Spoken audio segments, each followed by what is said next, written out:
من الشيطان الرجيم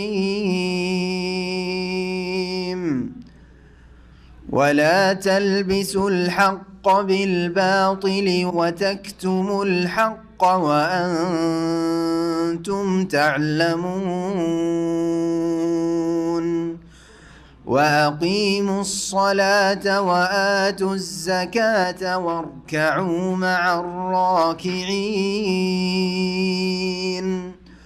أتأمرون الناس بالبر وتنسون أنفسكم وأنتم تتلون الكتاب أفلا تعقلون واستعينوا بالصبر والصلاة وإنها لكبيرة إلا على الخاشعين الذين يظنون أنهم ملاقو ربهم وأنهم إليه راجعون يا بني إسرائيل اذكروا نعمتي التي أنعمت عليكم وأني فضلتكم على العالمين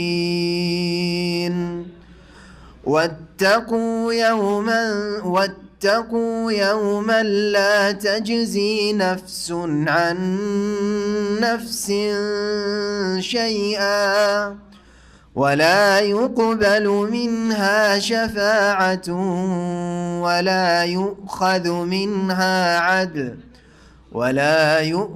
منها عدل ولا هم ينصرون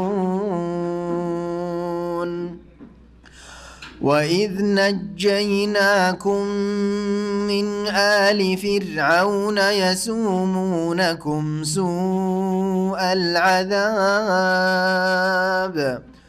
يذبحون أبناءكم ويستحيون نساءكم وفي ذلكم بلاء من ربكم عظيم وإذ فرقنا بكم البحر فأنجيناكم وأغرقنا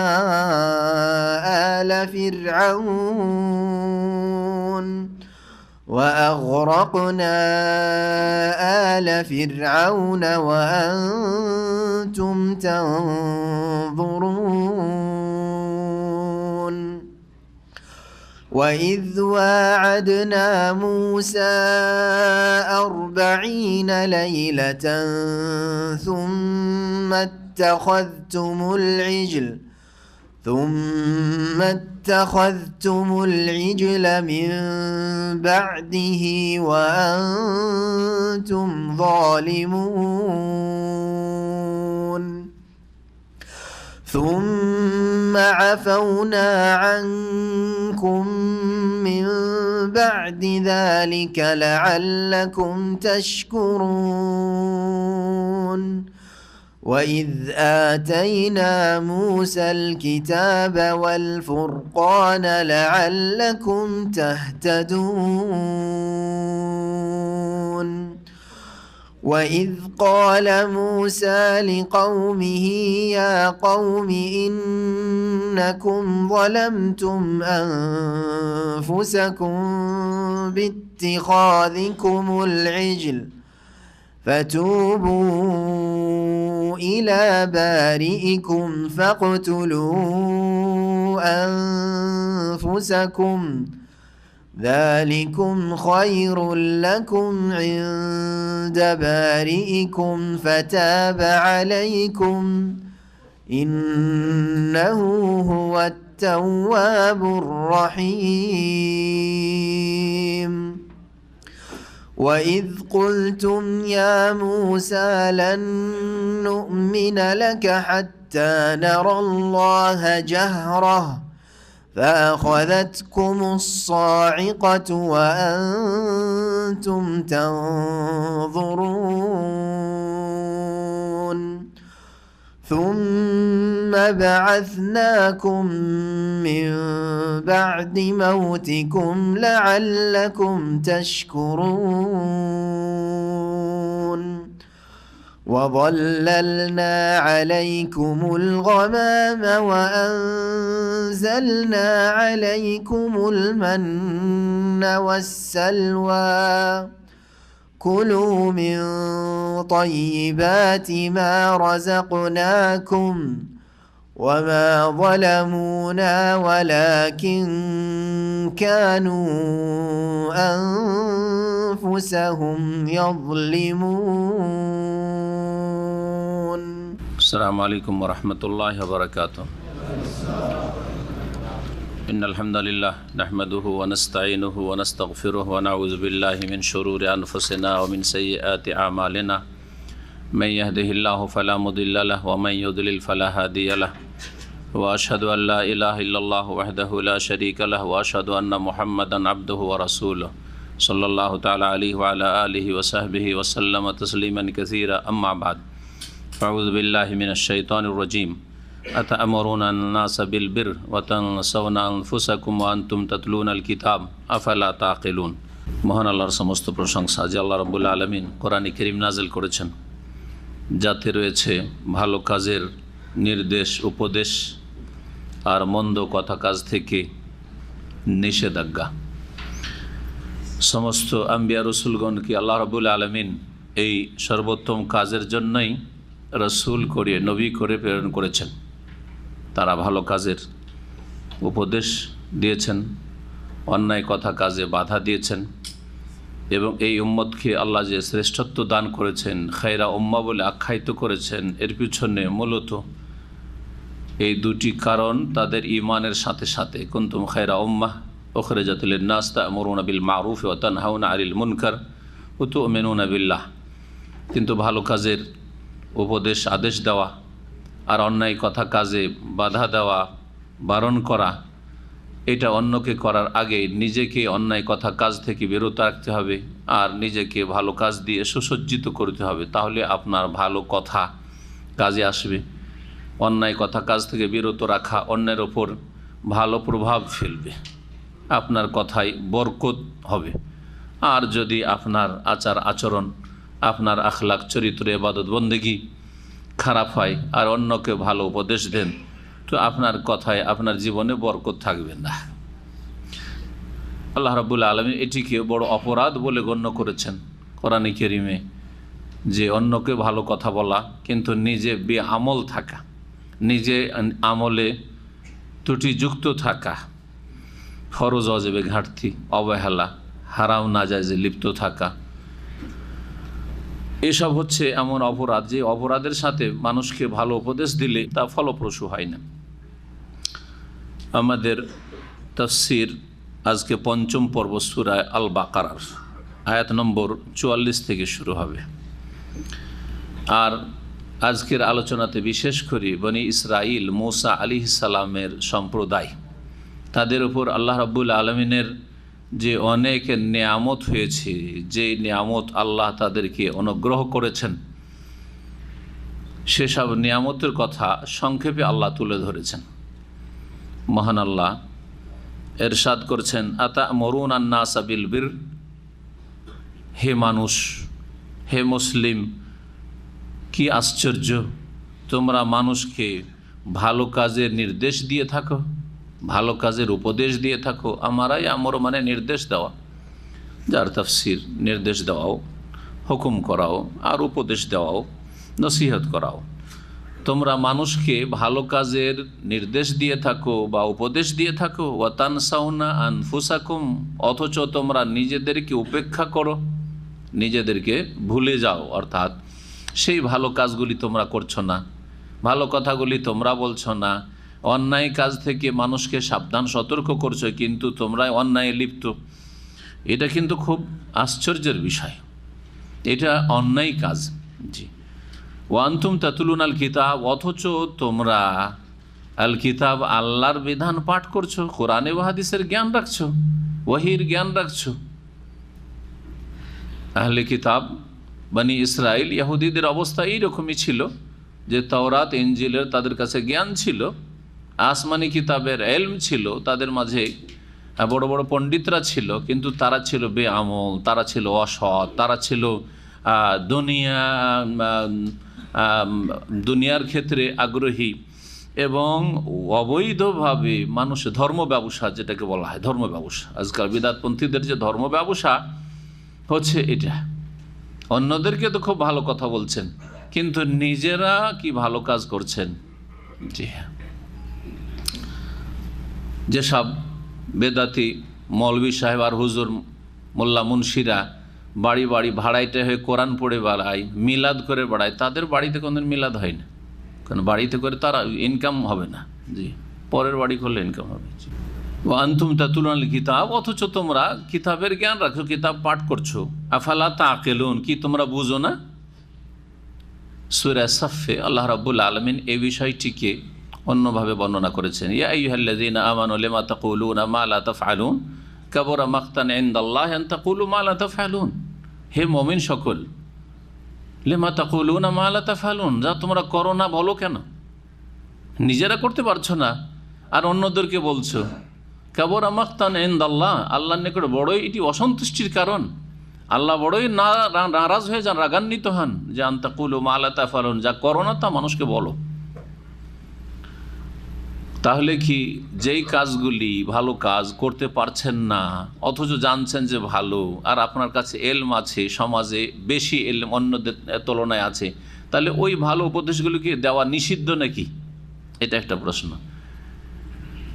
যে অন্যায় কাজগুলি সমাজে হচ্ছে আর সেগুলি অন্যায়, এই এলমটা আপনার কাছে বেশি আছে, আপনি সমাজের একজন আলেম, হ্যাঁ, মসজিদের ইমাম, হ্যাঁ, গ্রামের লোকেরা আপনাকে খুব মান্যবর মানুষ, অন্যায় কাজে আপনি লিপ্ত আর সমাজও অন্যায় কাজ করছে, তাহলে সমাজকে কি বলবেন না কিছু, নীরব থাকবেন? হ্যাঁ, প্রশ্ন। যেই ব্যক্তি ভালো কাজ করতে পারে না তার জন্য কেউ ভালো কথা বলা নিষেধ, যে মন্দ কাজ থেকে বাঁচতে পারে না তাকে মন্দ কাজ থেকে সতর্ক করা নিষেধ, বাড়ি দিয়ে বোঝায়। আপনিও ফিল্ম দেখেন, হ্যাঁ, স্বামী স্ত্রী দুজন মিলে ফিল্ম দেখেন, কথা বোঝা গেছে? যখন নিজেরাই ফিল্ম দেখছেন, অন্যায় কাজ করছেন, তাহলে ছেলে মেয়েরা যদি দেখে নিষেধ করা যাবে না? যাবে না? হ্যাঁ, না করতে হবে না? তোমরা দেখছো, কেন নিষেধ করবে? ঠিক না? কিন্তু নিষেধ করেন, আর যদি ছেলেমেয়েরা টের পায় যে আমার বাপ মাও লুকিয়ে লুকিয়ে দেখে আর আমাদেরকে শুধু বারণ করে, তো আপনার কথার কোনো রেজাল্ট হবে? অসৎ বাপ মা, সুতরাং এই অসৎ বাপ মার কথা শুনবে না। এইটা থেকে সতর্ক করেছেন যে তোমাদের জীবনে বরকত আসবে না, কথায় কোনো ফায়দা হবে না। মাসলা জিজ্ঞেস করলাম আপনাদেরকে যে যেই ভালো কাজগুলি করতে পারছেন না, মানুষকে ভালো কাজের জন্য উৎসাহিত করা যাবে কি যাবে না? ধরেন গ্রামের একজন আলেম তাহাজ্জুদ পড়তে পারছে না, লোকজনকে তাহাজ্জুদের ওয়াজ করতে পারবে কি পারবে না? পারবে। আল্লাহ তো নিষেধ করছেন। উদ্দেশ্য কি? আল্লাহর উদ্দেশ্য এই না যে ভালো ভালো কাজ যখন করতে পারছো না মোটেই বলবে না, মুখ খুলবে না, এটা উদ্দেশ্য নয়। আল্লাহ বলছে যে এটা নিন্দনীয়, হ্যাঁ, এটা নোংরামি কাজ, এটা অপরাধের কাজ, যে তুমি মানুষকে উৎসাহিত করছো ভালো কাজ আর তুমি অংশ নিচ্ছ না, তুমি মন্দ কাজে বাধা দিচ্ছ অথচ তুমি মন্দ কাজ থেকে বেরোতে থাকছো না। এইটা বোঝানো উদ্দেশ্য আল্লাহ রাব্বুল আলামিনের। আল্লাহর উদ্দেশ্য এই নয় যে আপনি ভালো কাজ করার তৌফিক নেই, আপনার নসিব নেই, বদনসিব, সেই জন্য মানুষকে বদনসিব রাখবেন, মানুষকে ভালো কাজ উৎসাহিত করবেন না, এমনটা নয়। কারণ ভালো করে শুনে রাখেন, ফরজ হচ্ছে দুটো কাজ, একটা হচ্ছে নিজে আমল করা আর অন্যকে ভালো আমলের জন্য উৎসাহিত করা। সূরা আসরে আছে, ইল্লাল্লাযিনা আমানু ওয়া আমিলুস সালিহাত, নিজের ঈমান আমল সুন্দর করা, ঈমান আর আমল দুটো কাজ, দুটোই ভালো কাজ। এই ভালো কাজ নিজে করা, ওয়াতাওয়াসাউ বিল হাক্কি, আর অন্যকে এই ঈমান আমলের হকের কথার উপদেশ দেওয়া। আমাদেরও ফরজ কিন্তু দুটো, এটা নিজে ভালো কাজের মাধ্যমে সুসজ্জিত হওয়া, নিজেকে সংশোধিত করা, আর অন্যদের সংশোধন করা, দুটো ভিন্ন ভিন্ন ফরজ। এক ফরজ আদায় করতে পারছেন না সেজন্য আর এক ফরজ ছেড়ে দিবেন নাকি? বলেন, এবার বুঝতে পেরেছেন? একটা ফরজ কি? নিজেরা ভালো আমল করা, আর একটা ফরজ কাজ কি? অন্যদেরকে যারা পাপে ডুবে জাহান্নামে পড়তে যাচ্ছে তাদেরকে জাহান্নাম থেকে উদ্ধার করা। আমরি বিল মারুফ ওয়া নাহি আনিল মুনকার, দুটো ভিন্ন ভিন্ন ফরজ। আমি এক ফরজ বা আপনি এক ফরজ আদায় করতে পারছেন না, সেই জন্য আর এক ফরজেও আপনি কি অবহেলা করবেন নাকি? না, করবেন না। ফরজ দুটো আপনার ওপর। ফরজ একজন, আপনি বাড়ির অভিভাবক হিসাবে, আপনি বাপ মা, হ্যাঁ বড়, আর আপনার অধীনে অনেকে আছে, শুধু আপনার দুটো ফরজ, নিজে ভালো কাজ করবেন, অন্যকে ভালো কাজ করাবেন। আপনি প্রতিষ্ঠানের মালিক, আপনার ওয়ার্কার কর্মচারী আছে, আপনিও ভালো কাজ করবেন, তাদেরকে ভালো কাজ করাবেন। ফরজ দুটো, যদি একটা না করতে পারেন বা একটাতে ঘাটতি থাকে, মানে আমলে আপনার ঘাটতি আছে, সেই জন্য ওয়ার্কারদের বলবেন যে তোরা করিস না বা তোরা কর না হয় না কর, না, বোঝা গেছে? তবে আপনি সেই মর্যাদার অধিকারী না, বরং আপনার জন্য দুর্ভোগ রয়েছে যে আপনি মানুষকে তো জান্নাতের রাস্তা দেখান, কিন্তু নিজেকে জান্নাতের পথে পরিচালিত করতে চান না। এই জন্য একজন মানুষ যদি সৎকর্মশীল হয় আর ক্ষতি থেকে বাঁচতে চায়, ইন্নাল ইনসানা লাফি খুসর, মানুষ হচ্ছে ক্ষতিগ্রস্ত, ক্ষতিতে নিমজ্জিত। ক্ষতি থেকে যদি রক্ষা পেতে হয় ইহকাল পরকালের, তাহলে নিজেও ঈমান এবং আমল সালেহ ভালো কাজ করতে হবে ঈমানের সাথে, আর অন্যকেও ওয়াতাওয়াসাউ বিল হক ভালো কাজের উপদেশ দিতে হবে, অন্যায় কাজে বাধা দিতে হবে। যে মানুষ সবসময় আল্লাহর সাহায্যের মুখাপেক্ষী, আল্লাহর কাছে সাহায্য চাইলে ধৈর্যের সাথে চাইতে হবে। তড়িৎ এক্ষুনি আমার প্রয়োজন, হয় না কেন দোয়া কবুল, পাই না কেন আমি, যারা এই মন মানসিকতা রাখে, এইরকম অধৈর্য, তাদের দোয়া কবুল হয় না। ইউস্তাজাবু লিল আবদে মা লাম ইয়াজাল, নবী করিম সাল্লাল্লাহু আলাইহি ওয়াসাল্লাম বলছেন, বান্দার দোয়া কবুল হয় যতক্ষণ পর্যন্ত তাড়াহুড়া না করে। তাড়াহুড়া করলে পাওয়া যায় না। সময়ের আগে কোনো কিছু কেউ হাসিল করার চেষ্টা করলে তাকে বঞ্চিত করা হয়, এটা একটা নীতিমালা। মান তাআজ্জালা বিশাইইন ক্বাবলা আওয়ানিহি উকিবা বিহিরমানিহি, কেউ যদি কোনো কিছু পাওয়ার জন্য তাড়াহুড়া করে, সময়ের আগে আমি নেব, তাহলে তাকে বঞ্চিত করে পানিশমেন্ট করা হয়, শাস্তি দেওয়া হয়। ছেলে মানুষ করছেন আর 18 বছর বয়সেই ফল খাবে, দেখুন, দিলেন বিদেশ পাঠিয়ে, করছেন না অনেকে? হ্যাঁ, সময়ের আগে আপনি ফল খাওয়ার চেষ্টা করলেন। একটা দুনিয়ার উদাহরণ দিচ্ছি, প্রত্যেকটি ক্ষেত্রে আপনি এই উদাহরণ ফিট করতে পারবেন। তাড়াতাড়ি করে ফল খেতে চাইছেন, আর কত আমি খেটে খাবো, আর কত আমি কাজ করব, একা একা টাকা পয়সা নিয়ে আসুক ছেলেরা টাকা নিয়ে আসুক। মেয়েদেরকে আল্লাহ টাকা পয়সা ইনকাম করার জন্য পয়দা করেননি, কিন্তু সুতরাং কখনো এই কথা যেন মগজে না আসে কোনো মুসলিমের। জি, এই সংশোধন জরুরি মুসলিমদের। মেয়েদেরকে আল্লাহ পয়দাই করেন টাকা পয়সা ইনকাম করার জন্য। জি, এখন তাড়াহুড়া করে 18 বছর বয়সে পাসপোর্ট করে ভিসা করে দিলেন বিদেশ পাঠিয়ে। আমি বিদেশে আমার ছেলেকে নিয়ে চলেছি, বয়স কত? 18 বছর। হ্যাঁ, 22 বছর করে নিয়েছেন জালিয়াতি করে, হ্যাঁ, মোচ কালো করে, কালি দিয়ে কালো করে। আপনারা বেশি জানছেন। হ্যাঁ, আস্তাগফিরুল্লাহ। এই যে তাড়াতাড়ি করলেন ফল খাওয়ার জন্য, আপনি শাস্তি পাবেন।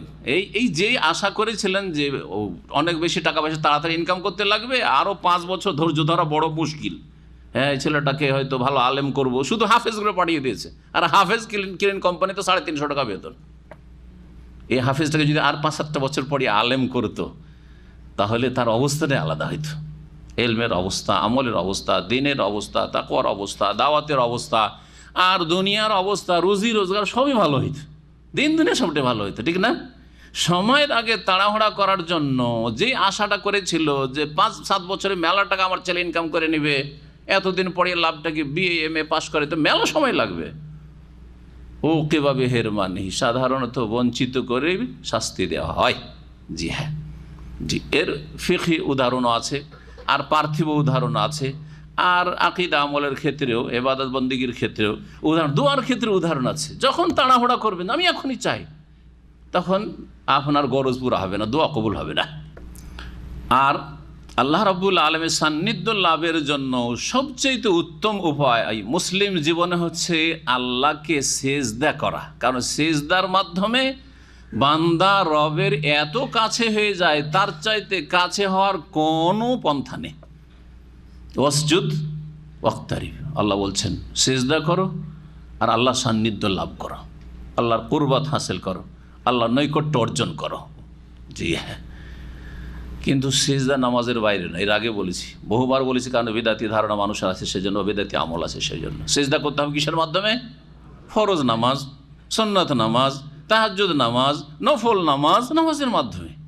জি, এই জন্য আল্লাহর নৈকট্য যত বেশি লাভ করতে পারবেন, তত বেশি আপনার দুনিয়া আখিরাতের মনের আশা আকাঙ্ক্ষা পূরণ হবে, দোয়া কবুল হবে ধৈর্যের সাথে, এবং নামাজের সাথে আল্লাহর কাছে কি করো? সাহায্য চাও। আল্লাহ বলছেন ওয়াস্তাইনু বিস-সাবরি ওয়াস-সালাহ, আর হে মুসলিম তোমরা সাহায্য কামনা করো ধৈর্যের সাথে, ধৈর্যের মাধ্যমে, ওয়াস-সালাহ আর নামাজের মাধ্যমে। নামাজের মাধ্যমে নবী মুহাম্মদুর রাসূলুল্লাহ সাল্লাল্লাহু আলাইহি সাল্লামের আখলাক চরিত্র কি ছিল? এক কথাই, কানা খুলুকু রাসূলিল্লাহ সাল্লাল্লাহু আলাইহি আল কোরআন। নবী সাল্লাল্লাহু আলাইহি সাল্লামের চরিত্র ছিল কোরআনে কারীমের প্রত্যেকটি আয়াত, হুকুম, আহকাম, বিধিবিধানের বাস্তবায়ন করা। কোরআনকে পড়ে দেখলেন, আর নবী করিম সাল্লাল্লাহু আলাইহি সাল্লামকে জীবন্ত কোরআন দেখলেন, চলন্ত কোরআন দেখলেন। জি, নবী করিম সাল্লাল্লাহু আলাইহি ওয়াসাল্লাম এই আয়াতের উপর আমল করে কি করতেন? কানা ইজা হাজাবাহু আমরুন, নবী সাল্লাল্লাহু আলাইহি হাদিসে রয়েছে, সাহাবারা বলছেন নবী সাল্লাল্লাহু আলাইহি সাল্লামের সামনে যখন কোনো সমস্যা দেখা দিত, কোনো কিছু, যে কোনো সমস্যা হোক না কেন, নিজের ব্যক্তিগত সমস্যা, পারিবারিক, তারপরে উম্মতে মুসলিমার কাফেরদের পক্ষ থেকে ভীতি প্রদর্শন ইত্যাদি ইত্যাদি, যে কোনো টেনশন, যে কোনো বিপদ আপদ, কোনো কিছু আসতো, কোনো কিছু প্রয়োজন, ফাজা ইলা সালাতে, শুধু নামাজ পড়তেন না, ফাজা ইলা সালাতে ঝাঁপিয়ে আসতেন নামাজের দিকে, নামাজের দিকে ঝাঁপিয়ে আসতেন, নামাজের মাধ্যমে আল্লাহর কাছে সাহায্য চাইতেন। আর এখন যদি কাউকে দোয়া করতে বলা হয়, যে কোনো মুসলিম উম্মার সমস্যার জন্য, জটিলতাকে হল করার জন্য, তো অনেকে এটাকে একেবারে তুচ্ছ মনে করে, ও কিছু করতে পারবে না, সেজন্য দোয়া। আউযু বিল্লাহি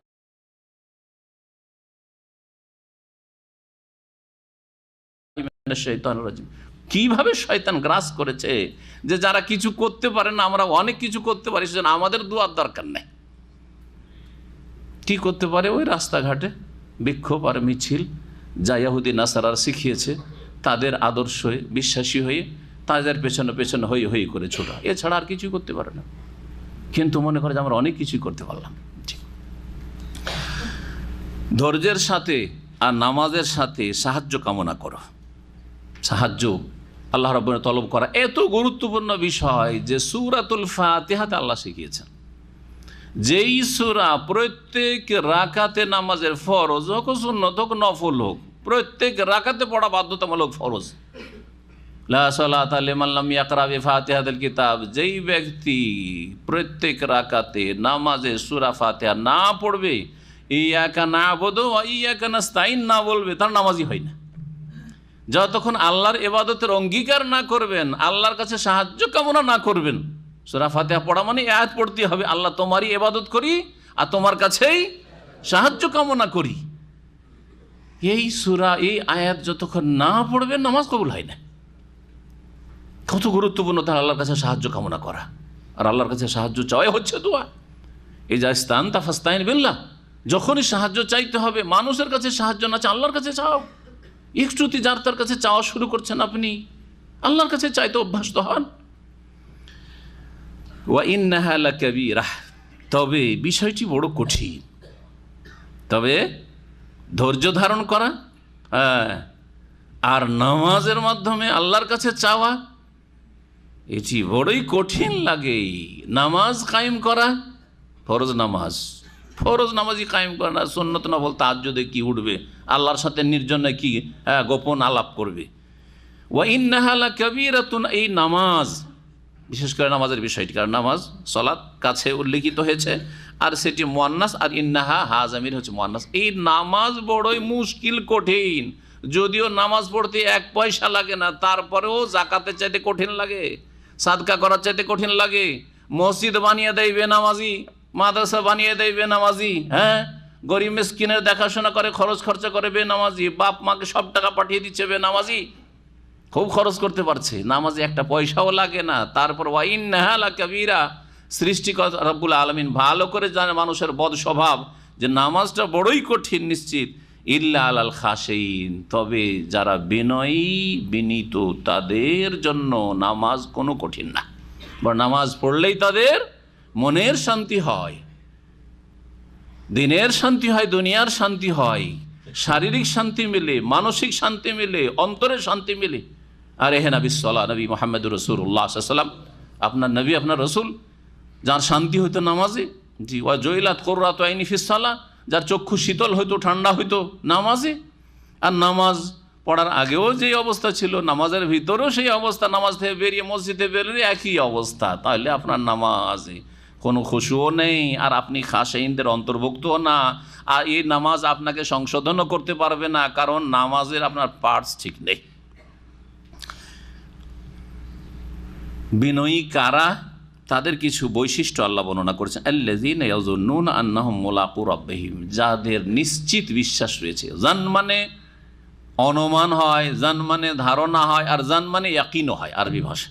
এখানে ইয়াকিনের অর্থে যাদের দৃঢ় বিশ্বাস রয়েছে, কারা আল্লাহর সামনে বিনয়ী আর কারা নামাজের হেফাজত করতে পারবে, 5 ওয়াক্ত নামাজে কোনো ঘাটতি করবে না, যাদের দৃঢ় বিশ্বাস রয়েছে আন্নাহুম মুলাকু রাব্বিহিম, যে তারা নিশ্চিত তাদের প্রতিপালকের সাথে সাক্ষাৎ করবে, আল্লাহর সাথে সাক্ষাৎ হবেই, আল্লাহর সামনে হাজির হতেই হবে, আল্লাহর সামনে হিসাব দিতেই হবে। যার দৃঢ় বিশ্বাস রয়েছে, তাহলে আখিরাতের প্রতি ইয়াকিন, হিসাবের প্রতি দৃঢ় বিশ্বাস, জবাবদিহিতার চিন্তা যার রয়েছে, তারা হচ্ছে বিনয়ী, আর তারাই নামাজের হেফাজত করবে। যদি আপনার বিশ্বাস থাকে যে জামাত ছেড়ে দিলে আল্লাহর সামনে আসামি হয়ে দাঁড়াইতে হবে, ফজরে সূর্য উঠে গেলে আল্লাহর সামনে আসামি হয়ে দাঁড়াইতে হবে, মুনাফিক হয়ে দাঁড়াইতে হবে, নামাজ ছুটে গেলে কাফেরদের সারিতে দাঁড়াইতে হবে ছেড়ে দিলে অবহেলা করে, তাহলে আপনি কখনো নামাজ ছাড়তে পারেন না, কখনো জামাত ছাড়তে পারেন না, কখনো সূর্য উঠিয়ে দিতে পারেন না, কখনো নিদ্রাকে, ঘুমকে আপনি অগ্রাধিকার দিতে পারেন না আপনার নামাজের ওপর। ও আন্নাহুম ইলাইহি রাজিউন, আর তাদেরকে তার কাছে প্রত্যাবর্তন করতে হবে, বিশ্বাস আছে। তারপরে আল্লাহ রাব্বুল বনী ইসরাইলদেরকে সম্বোধন করে তাদের ওপর যে আল্লাহ অনুগ্রহ করেছেন, বহু নিয়ামত দিয়েছেন, স্মরণ করাচ্ছেন। তাদেরকে আল্লাহ ফজিলত, শ্রেষ্ঠত্ব দিয়েছিলেন সেই যুগে, শেষ উম্মত নবী মুহাম্মদুর রাসূলুল্লাহ সাল্লাল্লাহু আলাইহি ওয়াসাল্লামের উম্মত আসার পূর্ব যুগ পর্যন্ত এই বনি ইসরাইলদেরকে, মূসা আলাইহিস সালামের জাতিকে, ইয়াকুব আলাইহিস সালামের বংশধরকে মানব জাতির মধ্যে সবচাইতে বেশি ফজিলত, শ্রেষ্ঠত্ব দেওয়া হয়েছিল। যখন তারা আল্লাহর কিতাব তাওরাতের কি করলো, অপব্যাখ্যা করলো, শব্দের বিকৃতি ঘটাইলো, অর্থের বিকৃতি ঘটাইলো, খেয়াল খুশি ধর্ম পালন করলো, কিছু সংযোজন করলো, কিছু কর্তন করলো, নিজের মতো করে ধর্মকে তৈরি করে নেওয়া, নিজের মতো করে খেয়াল খুশি ধর্ম পালন করা শুরু করলো। এক তৌহিদের জায়গায় তারা আল্লাহর পুত্র সাব্যস্ত করলো, শিরকে লিপ্ত হইল, ইত্যাদি বহু অপরাধ, ঘুষে, তারপরে আপনার সুদে, আর বহু অন্যায় যখন লিপ্ত হইল, বিভিন্ন পাপে যখন লিপ্ত হইল, আল্লাহ রাব্বুল আলামিন তাদের থেকে এই ফজিলত, শ্রেষ্ঠত্ব, নেতৃত্ব কেড়ে নিয়ে নবী মুহাম্মদুর রাসূলুল্লাহ সাল্লাল্লাহু আলাইহি ওয়াসাল্লাম এবং তার উম্মতকে দিয়ে দিলেন, যা সূরা আল ইমরানের 110 নম্বর আয়াতে রয়েছে যে তোমরা শ্রেষ্ঠ উম্মত, কুনতুম খায়রা উম্মাহ। এখান থেকে যে আলোচনাগুলি আসবে, এতে বেশ কিছু নিয়ামত, যে নিয়ামতগুলি আল্লাহ দিয়েছেন বনি ইসরায়েলকে, ওই নিয়ামতগুলির কথা আলোচনা হবে সংক্ষেপে। বিস্তারিত আলোচনা দেখার জন্য সূরা আরাফের আয়াত নম্বর 103 থেকে শুরু করে আয়াত নম্বর 155 পর্যন্ত বিস্তারিত হতে আলোচনা। প্রত্যেকটি বিষয় এখানে এক লাইনে বর্ণিত হয়েছে, ওখানে হয়তো লম্বা করে বর্ণনা করা হয়েছে। যারা অতিরিক্ত জানতে চান সূরা আরাফের তাফসীর পড়ে নেবেন অথবা শুনে নেবেন। আমরা সূরা আরাফের তাফসীর এর পূর্বে করে ফেলেছি। মহান আল্লাহ বলছেন, ইয়া বানি ইসরাইল, হে ইসরাইল বংশধর। ইসরাইল কার নাম? ইয়াকুব আলাইহিস সালাম। ইয়াকুব আলাইহিস সালাম কার ছেলে? ইসহাক নবী আলাইহিস সালামের ছেলে। ইসহাক নবী কার ছেলে? ইব্রাহিম। মানে ইব্রাহিম আলাইহিস সালামের পোতা বা ছেলের ঘরের নাতি। কে? ইয়াকুব আলাইহিস সালাম। তার কয় ছেলে ছিল? 12 ছেলে। 12 ছেলেতে বিশাল বিশাল 12 বংশ পয়দা হয়ে যায় মূসা আলাইহিস সালামের যুগ আস্তে আস্তে। ইউসুফ আলাইহিস সালামেরা 12 ভাই, আর ইউসুফ আলাইহিস সালামের 12 ভাই থেকে 12টা বিরাট বিরাট বংশ পয়দা হয়। জি হ্যাঁ, এক এক বংশে কয়েকশো বা হাজার হাজার মানুষ, যে তাদেরকে নিয়ে মূসা আলাইহিসসালাম মিশরের গোলামের জীবন থেকে মুক্ত হয়ে লোহিত সাগর পার করে এই যে সাইনার মরুভূমিতে তিহের ময়দানে এসে আশ্রয় নিলেন। এখান থেকে আল্লাহর হুকুম যে এখন তোমাদেরকে তোমাদের পূর্বপুরুষদের দেশ শাম দেশ, ফিলিস্তিন, প্যালেস্টাইনে তোমাদেরকে যেতে হবে, বাইতুল মুকাদ্দাসে ঢুকতে হবে, সেখানে যেতে হবে সেই মোবারক ভূমিতে। এবং সেখানে জালেম শাসক কাফের আমালেকা, দুর্দান্ত জাতি, সেই জাতির রাজত্ব চলছে, তাদের বিরুদ্ধে তোমাদেরকে জিহাদ করতে হবে, সশস্ত্র লড়াই করতে হবে। তারা রাজি হইল না। যখন রাজি হইল না, বলছে আমরা পারবো না। মুসা ইজহাব আনতা ওয়া রাব্বুকা ফাকাতিলা ইন্না হাহুনা কায়েদুন। মুসা আপনি আর আপনার রব যান। কত বড় বেয়াদব! আপনি আর আপনার আল্লাহ বলেন না, যে কত বড় বেয়াদব চিন্তা করেন। যদি বললেন যে তুমি আর তোমার বাপ যাও, এইটাতে তো কত বড় বেয়াদবি, তাই না? তোমার বাপ বেটাই কাজ করো, কত বড় বেয়াদবি মনে হচ্ছে কথা। তাহলে তুমি আর তোমার রব মানে ওদের রব নয়, কত বড় শয়তান ইহুদি জাতি। ইযহাব আনতা ওয়া রাব্বুকা, তুমি আর তোমার রব যাও, ফাকাতিলা, তোমরা রব আর তুমি মিলে কি করো, তোমরা লড়াই করো। আর আমরা দেখছি যখন দেখো লড়াই করে পরাজিত করে দিয়েছে আমালেকাদেরকে, আর ওরা বিতাড়িত হয়েছে, আমরা তখন আরামে ঢুকে যাব।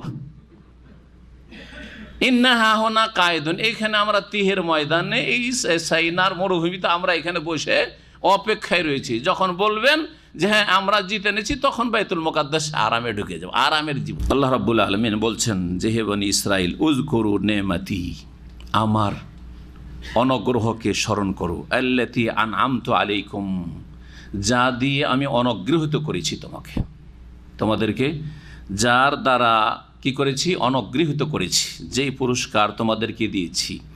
ওয়া আন্নী ফাদ্দালতুকুম আলাল আলামিন, আর আমি তোমাদেরকে শ্রেষ্ঠত্ব দান করেছি বিশ্বজগতের মানুষের ওপর। বিশ্বজগতের মানুষের ওপর শ্রেষ্ঠত্ব দান করেছি। তো বিশ্বজগতের মানুষ কিয়ামত পর্যন্ত সমস্ত মানুষের ওপর, তাহলে তো আয়াতে সংঘর্ষ হয়ে যায় যে এই উম্মতকে বলা হচ্ছে কুনতুম খায়রা উম্মাহ, তোমরা শ্রেষ্ঠ উম্মত, আর এখানে বলছে বিশ্বজগতের মানুষের ওপর কি করেছি, তোমাদেরকে শ্রেষ্ঠতা দান করেছে। এই জন্য মুফাসসিরিনগণ বলেছেন যে ফাদ্দালতুকুম আলাল আলামিন আলা আলামি জামানিহিম, সেই যুগের যত মানুষরা ছিল, নবী মুহাম্মদুর রাসূলুল্লাহ সাল্লাল্লাহু আলাইহি ওয়াসাল্লামের আগমন পর্যন্ত যত মানুষরা এসেছিল আর ছিল, তাদের মাঝে বনি ইসরাইলদেরকে শ্রেষ্ঠত্ব ফজিলত দেওয়া হয়েছিল। এই শ্রেষ্ঠত্ব ফজিলতের ভিত্তিতেই সমস্ত নবী রাসূলগণ এসেছেন ইসহাক ইয়াকুব বংশের। হ্যাঁ, ইসহাক আলাইহিস সালামের ছেলে ইয়াকুব যে ইসরাইল, তার বংশের সমস্ত নবীগণ এসেছেন। একমাত্র ইব্রাহিম খলিলুল্লাহর ছেলে ইসমাইল আলাইহিস সালামের বংশে মক্কাতুল মুকাররমায় একজন নবী মুহাম্মদুর রাসূলুল্লাহ সাল্লাল্লাহু আলাইহি ওয়াসাল্লাম সাইয়্যিদুল মুরসালিন খাতামুন নবীনকে আল্লাহ প্রেরণ করেছেন। ইসমাইল বংশে শেষ নবী পাঠিয়ে তাদের কাছ থেকে তাদের অপকর্মের কারণে, তাদের পাপাচারের কারণে, তাদের নেতৃত্ব, তাদের ধরে শ্রেষ্ঠত্ব আল্লাহ রাব্বুল আলামিন নিয়ে দিয়ে দিলেন নবী সাল্লাল্লাহু আলাইহি ওয়াসাল্লাম এবং তার উম্মতকে। এবং গত সপ্তাহে বলেছিলাম যে এর বাস্তব প্রমাণ মেরাজে আল্লাহ রাব্বুল আলামিন নবী মুহাম্মদ সাল্লাল্লাহু আলাইহি ওয়াসাল্লামের অন্যান্য আম্বিয়া রাসূলগণ ইমামতির মাধ্যমে আল্লাহ দেখিয়ে দিয়েছেন যে এখন হ্যাঁ নেতৃত্ব, শ্রেষ্ঠত্ব, ফজিলত কার কাছে, নবী মুহাম্মদ সাল্লাল্লাহু আলাইহি ওয়াসাল্লাম এবং তার উম্মতের কাছে। তারা কি বঞ্চিত থাকবে এই নিয়ামত থেকে, এই ফজিলত থেকে? না, বঞ্চিত থাকবে না। ব্যাস তাদেরকে কি করতে হবে, তাদের কিতাবে যে ভবিষ্যৎবাণী করা হয়েছে যে শেষ নবী যখন আসবে, সমস্ত নবী রাসূলগণ ভবিষ্যৎবাণী করেছেন, সমস্ত আসমানি কিতাব ভবিষ্যৎবাণী করা, তাওরাতে, ইনজিলে, জাবুরে ভবিষ্যৎবাণী করা হয়েছে। ভবিষ্যৎবাণী করেছেন মূসা আলাইহিস সালাম, ঈসা আলাইহিস সালাম, সমস্ত আম্বিয়া নবী রাসূলগণ যে শেষ নবী আসলে তোমরা লা তুমিনুন্না বিহি ওয়া লা তানসুরুন্নাহ, তোমরা অবশ্যই তার প্রতি ঈমান নিয়ে আসবে এবং তার সাহায্য সহযোগিতা করবে, তার পাশে দাঁড়াবে। এই বনি ইসরাইলরা, এই ইহুদিরা, এই খ্রিস্টানরা, এই বিশ্বজগৎ যারা কাফের, তারা যদি নবী মুহাম্মদুর রাসূলুল্লাহ সাল্লাল্লাহু আলাইহি ওয়াসাল্লামের প্রতি ঈমান নিয়ে আসে, লা ইলাহা ইল্লাল্লাহর শাহাদাত দেয়, মুহাম্মদুর রাসূলুল্লাহর শাহাদাত দিয়ে দেয় তার সাথে, তাহলে তারা আমাদের মতোই, তাদেরও শ্রেষ্ঠত্ব ওই রকমই, এই উম্মতের শ্রেষ্ঠত্ব। জি, কারণ তারা রাসূলুল্লাহ সাল্লাল্লাহু আলাইহি ওয়াসাল্লামের উম্মতের অন্তর্ভুক্ত হইল। এমনকি নবী রাসূলও যদি বেঁচে থাকতেন তাদেরকে নবী সাল্লাল্লাহু আলাইহি ওয়াসাল্লাম উম্মতের অন্তর্ভুক্ত হওয়া ফরজ ছিল। যেমন নবী করিম সাল্লাল্লাহু আলাইহি সাল্লাম ওমর রাদিয়াল্লাহু তাআলা আল্লাহর কসম করে বলেছিলেন যে তুমি তাওরাতের এই কয়টা পাতা পড়ছো, আল্লাহর কসম করে বলছে আজকে মুসাও যদি বেঁচে থাকতেন মা ওয়াসিয়া ইল্লা ইয়াত্তাবিনি, আমার অনুসরণ করা ছাড়া তার কোনো উপায় ছিল না, কোনো মুক্তি ছিল না। তো এই ছিল বিশ্ব জগতের ওপর তাদের ফজিলত। সেই যুগ পর্যন্ত, যতদিন পর্যন্ত তারা সঠিক দিনের ওপর ছিল, দিনকে বিকৃত করেন, এটাও কথা মনে রাখবেন। কারণ নবী সাল্লাল্লাহু আলাইহি ওয়াসাল্লাম আসার আগে কিন্তু তারা ধর্মকে বিকৃত করে ফেলেছে, তাওরাতকে বিকৃত করে ফেলেছে, হ্যাঁ, ধর্মে কাটছাঁট করে ফেলেছে। সুতরাং তখনই তাদের শ্রেষ্ঠত্ব শেষ হয়ে গেছে। নবী, শেষ নবী আসুক আর নাই আসুক, তাদের শ্রেষ্ঠত্ব শেষ হয়ে গেছে। কারণ কোন গোষ্ঠীকে আল্লাহ তাদের রং বর্ণ দেখে ফজিলত দেন না, বরং তাদের আকীদা, ইবাদত, আখলাক, চরিত্র, চালচলন থেকে আল্লাহ ফজিলত দান করে। বুঝছেন না কথা? সুতরাং এই কথা মনে করি না যে আমরা নবীর উম্মত, আমরা সবচাইতে শ্রেষ্ঠ। যদি আপনার আকীদা নবীর আকীদার ভিন্ন আকীদা থাকে, হ্যাঁ, খোলাফায়ে রাশেদিন সাহাবায়ে কেরামদের আকীদার অন্য কোনো আকীদা আপনার থাকে, আপনার ইবাদত বন্দেগী যদি নবীর আদর্শ মোতাবেক না হয়, বেদাতি তরিকার থাকে, আপনার আখলাক চরিত্র যদি ইসলাম বিরোধী হয়, তাহলে আপনার জন্য কোনো শ্রেষ্ঠত্ব নেই। ওয়াত্তাকু ইয়াওমা, সেই দিনকে তোমরা ভয় করো, লা তাজজি নাফসুন আন নাফসিন শাইআ, যেই দিন কোনো ব্যক্তি অন্য কোনো ব্যক্তির পক্ষ থেকে কাজে আসবে না। জি, কোনো ব্যক্তি কোনো ব্যক্তির কাজে আসবে না। জি, যে আপনার কাজে আসবে কেউ আর আপনার উপকার করে দেবে, এইটা হবে না। ওয়ালা ইউকবালু মিনহা শাফাআতুন, আর কোনো ব্যক্তির পক্ষ থেকে কোনো সুপারিশও গ্রহণ করা হবে না। যদি কুফরির অবস্থায় ঈমান ইসলাম ভঙ্গ করে মানুষের মৃত্যু হয়, তাহলে কারো শাফাত কাজে আসবে না। আল্লাহ কোরআনে কারিমে কাফেরদের সম্পর্কে, এমনকি বেনামাজি সম্পর্কে বলে সূরাতুল মুদাসসিরে, ফামা তানফাউহুম শাফাআতুশ শাফিন, সুপারিশকারীদের সুপারিশ তাদের কোনো কাজে আসবে না। কারো কাজে আসবে না, না ওদের কাজে আসবে না, ওদের কাজে আসবে না, কারো কাজে আসবে না। তো অন্য জায়গায় তো আল্লাহ বলেছেন সুপারিশ আছে, হ্যাঁ, নবী করিম সাল্লাল্লাহু আলাইহি ওয়াসাল্লাম সুপারিশ করবেন, আম্বিয়া রাসূলগণ সুপারিশ করবেন, কিন্তু সুপারিশ কার জন্য আসবে? মুওয়াহিদ তৌহিদবাদী, বিদাতি নয়, শিরকি আকীদায় বিশ্বাসী নয়, ঈমান ইসলাম ভঙ্গকারী নয়, যার ঈমান রক্ষা করেছে শিরক থেকে, বিদাত থেকে, নেফাক, কপটতা থেকে, তাদের জন্য সুপারিশ রয়েছে। যদি ঘাটতি ত্রুটি থাকে, এদের পক্ষ থেকে কোনো সুপারিশ কবুল করা হবে না। ওয়ালা ইউখাজ মিনহা আদলুন, আর ক্ষতিপূরণও তাদের পক্ষ থেকে গ্রহণ করা হবে না। মুক্তিপণ সারা পৃথিবী যদি কাউকে দিয়ে দেওয়া হয়, তো কিন্তু কারো কাছে কিছু থাকবেও না। কিন্তু যদি ধরে নেওয়া হয় যে কাউকে সারা দুনিয়া, আসমান জমিন সব কিছু দিয়ে দেওয়া হয়েছে, আর যদি বলে আমি সারা দুনিয়ার রাজত্ব দিয়ে আমি জাহান্নামের আযাব থেকে রেহাই পেতে চাই, আল্লাহ কোনো রকমের ক্ষতিপূরণ বা মুক্তিপণ গ্রহণ করা হবে না। আদলুন মানে হচ্ছে মুক্তিপণ বা ক্ষতিপূরণ।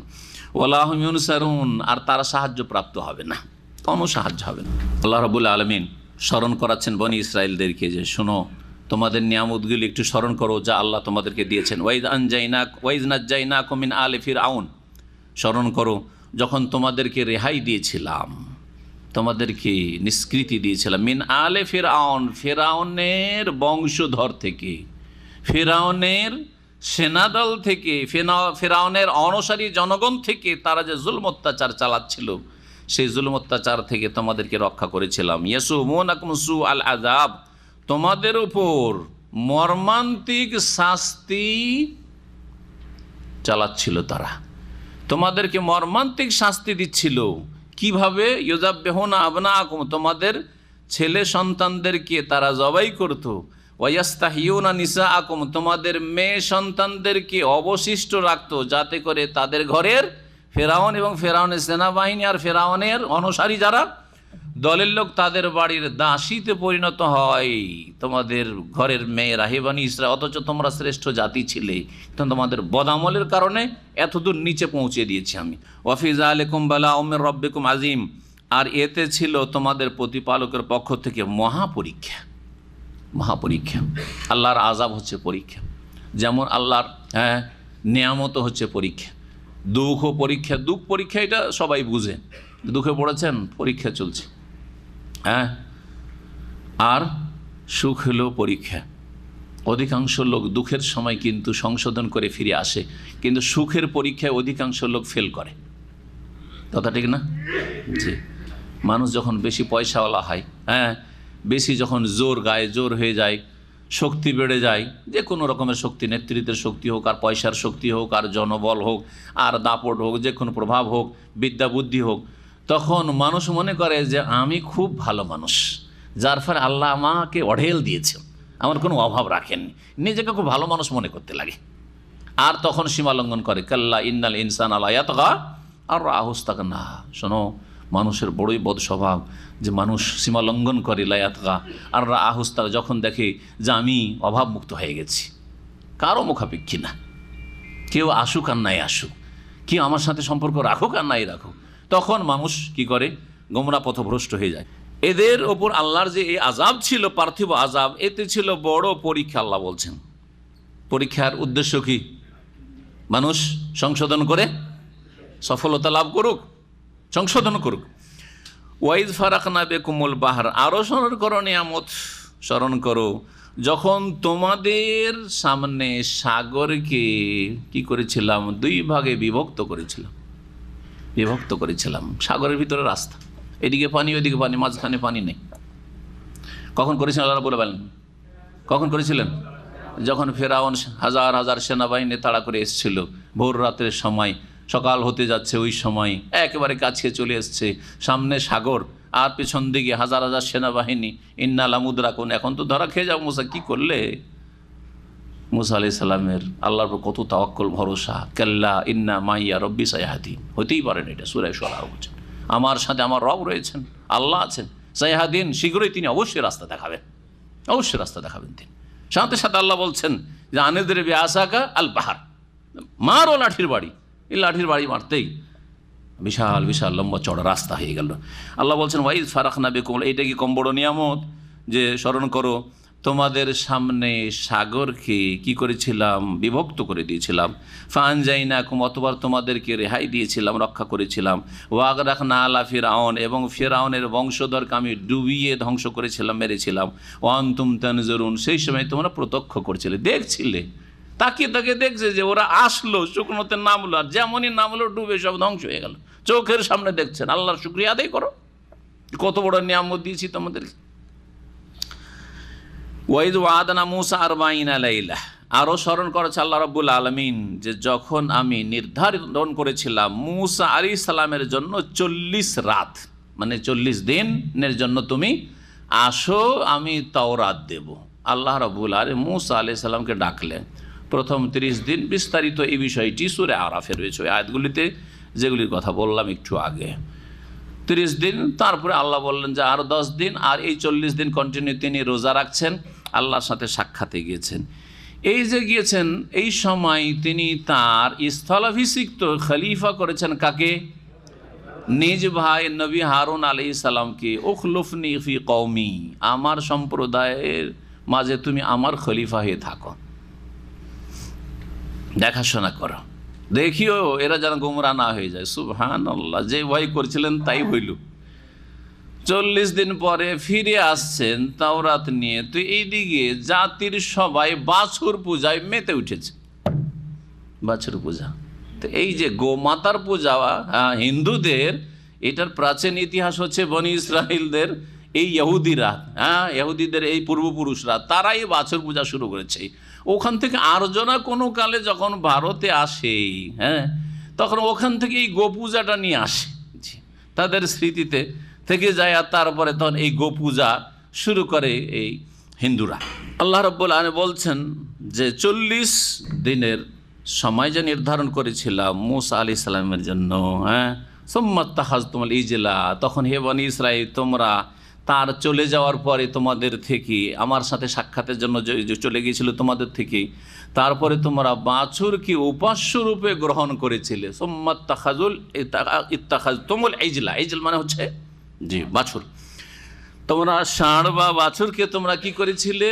তার চলে যাওয়ার পরে উপাস্য রূপে গ্রহণ করেছিলে, তারই পূজা করেছিলে। আচ্ছা, এই ষাঁড় বা এই বাছুর কেমন করে তৈরি হলো? তাদের মাঝে একজন লোক সামেরি ছিল, বদ প্রকৃতির মানুষ। একটা বদ প্রকৃতির লোক পুরো জাতিকে সর্বনাশ করে। একটা জাতি ধ্বংস করার জন্য একজন বদ লোক যথেষ্ট, বুঝছেন না? জি, মক্কার কাফের জাতিকে বরবাদ করার জন্য আবু জাহালের মতো একটা বদ লোকই যথেষ্ট। ফেরাউনের হাজার হাজার লক্ষ লক্ষ মানুষ, ওই দেশবাসীকে ধ্বংস করার জন্য একজন ফেরাউনই যথেষ্ট। এইভাবে বনি ইসরায়েলকে সর্বনাশ করার জন্য, ধ্বংস করার জন্য, বাছুর পূজায় লিপ্ত করে মুশরিক বানাবার জন্য এই সামেরই যথেষ্ট হয়েছে। সামেরির নাম কোরআনে কারিমে রয়েছে। মূসা আলাইহিস সালাম যখন হঠাৎ করে আল্লাহর হুকুম হলো, বেরিয়ে আসলেন মিসর থেকে, যে রাতারাতি বেরিয়ে পড়া। কিছু কিছু তাফসীরকাররা বলেছেন যে তার আগে যে কোনো কারণে, যে কোনো অনুষ্ঠানের জন্য বা কিছু, তারা ওই স্বর্ণ অলংকার ধার নিয়েছিলেন কিপ্তিদের কাছ থেকে। এবং এই ধার নেওয়া জিনিসগুলো ফেরত করার সময় সুযোগ পাওয়া গেল না, কাফেরদের থেকে, ওই যে ফেরাউনের অনুসারী তাদের ঘর থেকে ধার নিয়েছিলেন। আর কেউ কোনো কোনো তাফসীরকাররা বলেছেন যে এগুলি ছিল তাদেরই অলংকার, বনি ইসরায়েলদের মহিলাদেরই অলংকার ছিল। যাই হোক, দুটি মতের যেটা হোক না কেন, এই অলংকারগুলি ছিল তাদের কাছে। আর সাগর পাড়ে এখন তিহের ময়দানে মূসা আলাইহিস সালাম গেছেন আল্লাহর সাথে সাক্ষাতে 40 দিনের জন্য। এদিকে সামেরি করলো কি, ওই অলংকারগুলি নিয়ে সবগুলিকে গলিয়ে একটা ষাঁড় তৈরি করলো, বাছুর। তাতে থেকে একটা আওয়াজ আসা শুরু হলো। এই আওয়াজ যে কোন আওয়াজ ছিল, কেউ কেউ বলছে এটা শয়তানের আওয়াজ ছিল। শয়তানের ভিতরে, শয়তান সব কিছু করতে পারে। যেই জায়গায় আল্লাহ ছাড়া অন্যের পূজা হয় সেখানে শয়তান সমস্ত রকমের কাজ করে। সুতরাং যেই মাজারে আল্লাহ ছাড়া অন্যকে সেজদা হচ্ছে সেখানে শয়তানের আড্ডাখানা। সেখানে অলৌকিক কিছু দেখতে পারেন, হ্যাঁ, অসম্ভব কিছু নাই। কারণ শয়তান এর মাধ্যমে কি করতে চায়? গোমরাহ করতে চায়, মুশরিক বানাতে চায়। যেখানে প্রতিমা পুতুলের পূজা হয় সেখানে অলৌকিক কিছু দেখতে পারেন, দেখবেন আপনি। জি হ্যাঁ, কথা সত্য। জি, এক মুশরিকা মহিলা কবর মাজার পূজা করে আর শিরকি কুফর, ইয়া গাউস ইয়া মাদাদ এসব জিকির করে। সে আমার এক চাচার শাশুড়ি আমাকে চাচা ধরে নিয়ে গেল, ছাত্র জীবনের কথা, তখন নতুন নতুন ফারেক হয়েছি, 18-19 বছর মাত্র বয়স, কি 20 বছর বয়স। নিয়ে গেল, আর সে কি আর বুঝে আমার কথা? হ্যাঁ, পাকা মুশরিক হয়ে গেছে। সে আমার সামনে ওই সব শিরকি কুফরি জিকির আজকার পড়ছে, মানে গায়রুল্লাহর কাছে ফরিয়াদ করছে। অনেক বোঝাবার চেষ্টা করলাম, আমার সামনে অত বড় কথা না বললেও আমার চাচাকে বলছে যে তোমার ভাতিজার টুপি তো ছোট, এই তো ছুটতে আমাদের এই সাদা টুপিগুলো, আমাদের হুজুরদের, আমাদের পীর সাহেবদের টুপি এত বড় বড় টুপি। আজকাল যেসব বক্তা জাতিকে বিভ্রান্ত করছে তাদের টুপিগুলো উঁচা উঁচা টুপি। টুপি দেখে মনে করে বড় বড় আল্লামা, টুপিতেই আল্লামা। তাদের এলেম সব টুপিতে ভরা আছে, এইখানে এলেম নেই, এইখানে কি সব এলেম। জাতিকে বিভ্রান্ত করে ছাড়ছে, ভুল ব্যাখ্যা করে ছাড়ছে। কি থেকে কি ইসলামের ব্যাখ্যা করছে যেটা 1400 বছর ইতিহাসে কেউ জানতো না। এইভাবে জাতিকে গুমরাহ করে দিচ্ছে। কিয়ামতে সমস্ত এই গুনাহগার যারা বিভ্রান্ত হচ্ছে এদের কারণে তাদের বোঝাগুলি এরা উঠাবে ইনশাআল্লাহ। তো কোনো মতে মানাতে পারা গেল না। মানবে কেন? আমাকে ভোরবেলা যখন বিদায় হচ্ছি, খাওয়া দাওয়া তো ভালোই খাওয়াইলো, রাত কাটালাম, বুঝাইতে পারলাম না, হেদায়েত তো হইল না। সকালবেলা বলছে যে ভাই, আমাদের দেশের নাতিকে তো ভাই বলে, তাই না? ভাই, তুমি বলছো যে আমরা ভুল পথে আছি, আমরা শিরিক করছি। যে দেখো, আল্লাহ আমাকে আকাশ থেকে পাঠিয়েছে, আল্লাহ আমাকে আকাশ থেকে পাঠিয়েছে। কি? জায়নামাজ, একটা তসবি আর বেশ কিছু আতর। বলছে যে দেখো, কসম করে বলছি তোমাকে, আমি বাজার থেকে কিনে নিয়ে আসিনি। রাত্রে একদিন এইরকম আমি জিকির করছি, আমার এই জিকির শিরকি কুফরি জিকির, দেখছি যে আমার সামনে জায়নামাজ, আতর আর তসবি সব আছে, রাখা আছে, আল্লাহ কাছ থেকে দিয়েছে আমাকে। কিভাবে গুমরাহ হইল? কি কারে হেদায়েত করা সম্ভব? বললাম যে যেখানে শিরক হয়, যে কেউ শিরক করুক, মুসলিম শিরক করুক, হ্যাঁ, মাজারের নামে, অথবা অমুসলিমরা শিরক করুক, সেখানে শয়তান বিস্তার লাভ করে। শয়তান অসাধারণ কিছু দেখায়, অলৌকিক কিছু দেখায়, যাতে জাতিকে আরো শিরক কুফরিতে ডুবিয়ে দেওয়া যায় যে এটাই সত্য, ওরা ভুল। আওয়াজ হইতে লাগলো বাছুর থেকে, একটু ভালো শয়তান আওয়াজ হচ্ছে, তার মানে এখানেই কিন্তু আল্লাহ আছে। কোথায়? আল্লাহ খুঁজতে গেছে মূসা। জি হ্যাঁ। আর কেউ কেউ বলেছেন যে যেহেতু ওতে ছিদ্র ছিল, দেখেন একটা কোনো কিছু যদি এরকম থাকে যার ভিতরে দিয়ে কি থাকে, ভিতরে খোলা থাকে, আর এদিক থেকে একটা ছিদ্র, সরু ছিদ্র, আর ওইদিকে ছিদ্র, এখান দিয়ে বাতাস ঢুকলে একটা আওয়াজ হবে।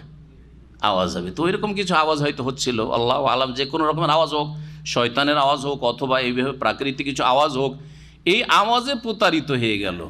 সামিরি বলল যে দেখো, হাজা এলাহুকুম ওয়া ইলাহু মুসা ফানাসি, এটা হচ্ছে তোমাদের মাবুদ আল্লাহ আর মুসারও মাবুদ।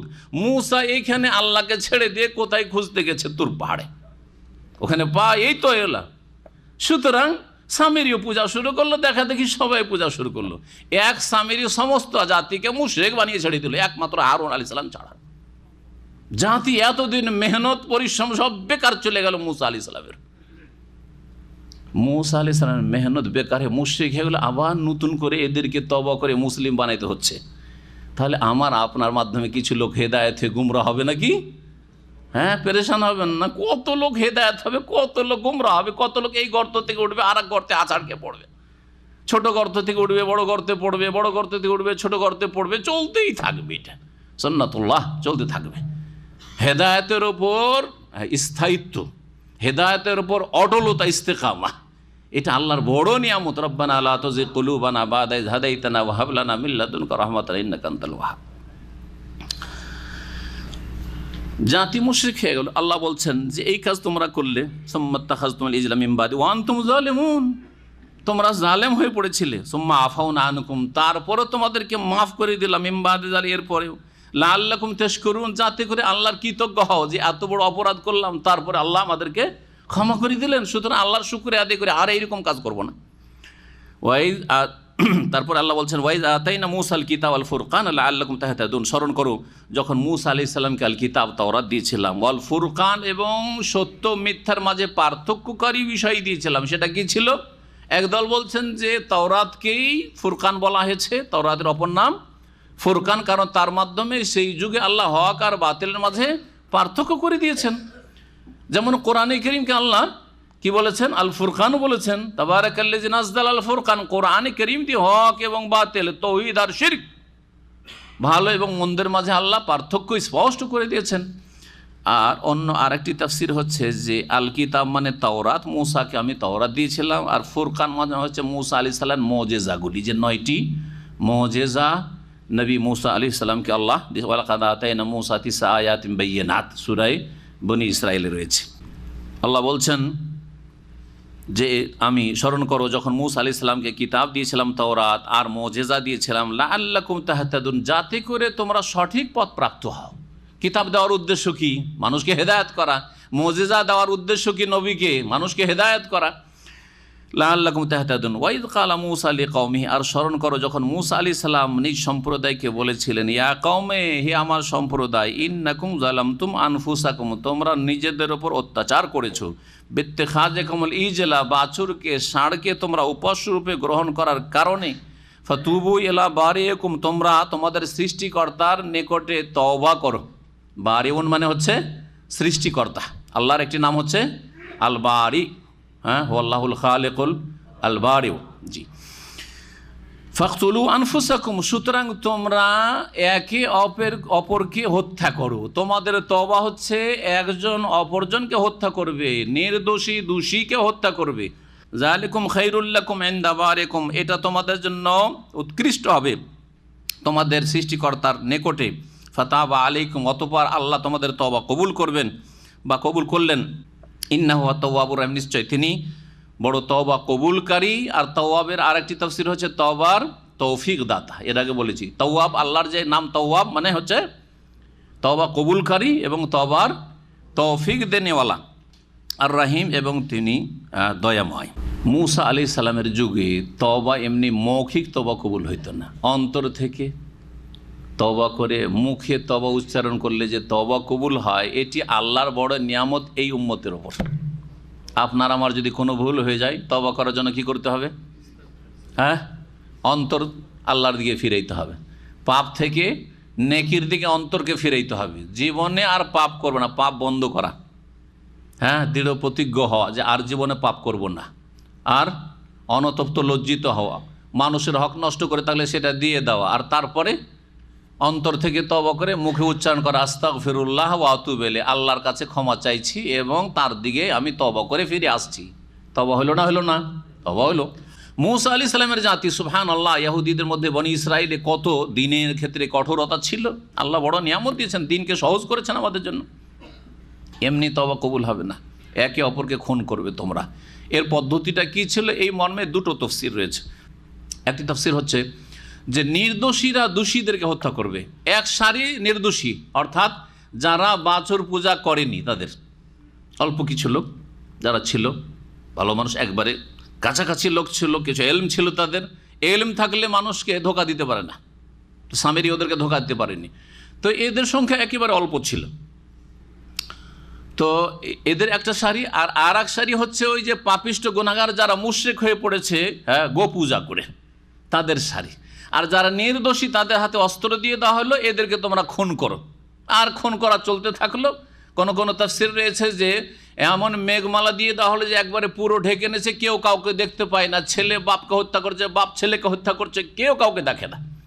হয়তো বাপ গোপূজা করেননি আর ছেলে গোপূজা করেছে, এর বিপরীত এইরকম ভাই বেরাদর, ভাই এক ভাই আর এক ভাইকে মারছে, এক আত্মীয় আর এক আত্মীয়কে, এইভাবে খুন চলতে আছে, একে অপরকে হত্যা করছে, তরবারি চলছে। আর কিছুক্ষণ সারাদিন চলার পরেই বাকি যে যারা বাঁচলো তাদের তওবা কবুল হয়। যারা গেল দুনিয়া থেকে মরে গেল, হ্যাঁ, হত্যা হয়ে গেল, আর যারা বাঁচলো তাদের তওবা আল্লাহ ফাতাবা আলাইকুম তওবা কবুল করলেন। নির্দোষীরা তাহলে দোষীদেরকে হত্যা করেছে, তাদের হাতে অস্ত্র ছিল, নির্দোষীদের হাতে। আর একদল মুফাসসিররা বলছেন যে তাদের প্রত্যেকের হাতে অস্ত্র, আর অন্ধকার করে দেওয়া হলো, আর একে অপরকে খুন করতে, সারাদিন খুন করতে থাকো। এই খুন হওয়ার পরে বাকি যেটি বাঁচবে, যে কয়টা লোক বাঁচবে, তাদের তওবা কবুল হয়ে গেল, আর যারা মারা গেল তাদেরও তওবা কবুল হলো। এইটাই তোমাদের শাস্তি। এই হচ্ছে তওবার ক্ষেত্রে কত কঠোরতা ছিল, চিন্তা করুন। আল্লাহ বলছেন যে তারপরে তো তওবা তোমাদের কবুল করলাম, এইটাও আল্লাহর বড় নিয়ামত। নাহলে সবগুলিকে চিরকালের জাহান্নামী বানাইতাম, সবগুলিকে চিরকালের জাহান্নামী বানাইতাম। শিরক করে যদি মারা যায় আর তওবা কবুল না হয়, তাহলে চিরকালে জাহান্নামী কিনা? তো অন্তত চিরকালে জাহান্নামতে বাঁচলো, হ্যাঁ, দুনিয়াতে হত্যা হয়ে গেল, গুনাহ মাফ হয়ে গেল, অথবা বাঁচলো, হ্যাঁ, এইসব হতাহত হওয়ার পরে গুনাহ মাফ হয়ে গেল। মহান আল্লাহ তারপরে বলছেন, ওয়াইজ কুলতুম ইয়া মূসা, যখন তোমরা বলেছিলে, হে বনি ইসরাইল, তোমরা বলেছিলে মূসা আলাইহিস সালামকে সম্বোধন, হে মূসা, লান নুমিনা লাকা, আপনার কথা বিশ্বাস করব না, হাত্তা নারাল্লাহ জাহরা, যতক্ষণ পর্যন্ত সামনাসামনি আল্লাহকে না দেখে নিব। ফাআখাযাতকুমুস সাইকাতু, তখন তোমরা বজ্রাহত হয়েছিলে, তোমাদেরকে বজ্র আঘাত করেছিল।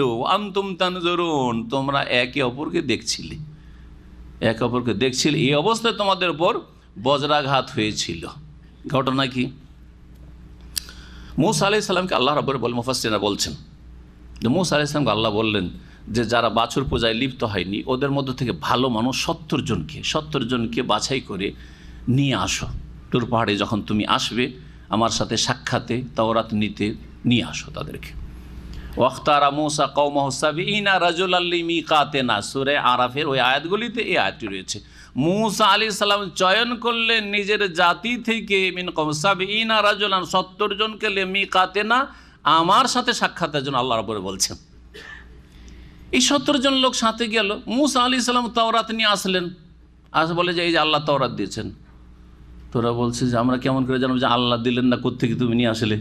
আউযু বিল্লাহ, কেমন করে বুঝবো যে আল্লাহকে একটু দেখিয়ে দেন, তাহলে ঠিক মানবো। আল্লাহকে না দেখলে আমরা কেমন করে বিশ্বাস করবো? কোন কোন তাফসীররা বলেছেন যে এই যে তওবার শাস্তি, তওবার যে শাস্তি, এই বিধানটি যে এখন একে অপরকে খুন করবে, এর মাধ্যমে তওবা কবুল হবে, এই কথাই ৭০ জনকে এসে যখন শোনালেন মূসা আলাইহিস সালাম যে আল্লাহ বললেন যে তোমাদের আনিকতুলু আনফুসাকুম, তোমরা একে অপরকে হত্যা করবে, এর মাধ্যমে তোমাদের তওবা কবুল হবে, তখন তারা অবিশ্বাস করলো যে এটা কেমন কথা, এটা আমরা কেমন করে বিশ্বাস, কেমন করে জানবো যে এটা যদি এটা হয় তাহলে আল্লাহকে আমাদেরকে দেখিয়ে দিতে হবে, আল্লাহকে দেখলে আমরা এই কথা বিশ্বাস করব। আল্লাহ বলছেন যে এত বড় বেয়াদবি, আমাকে দেখতে চাও? আচ্ছা ঠিক আছে।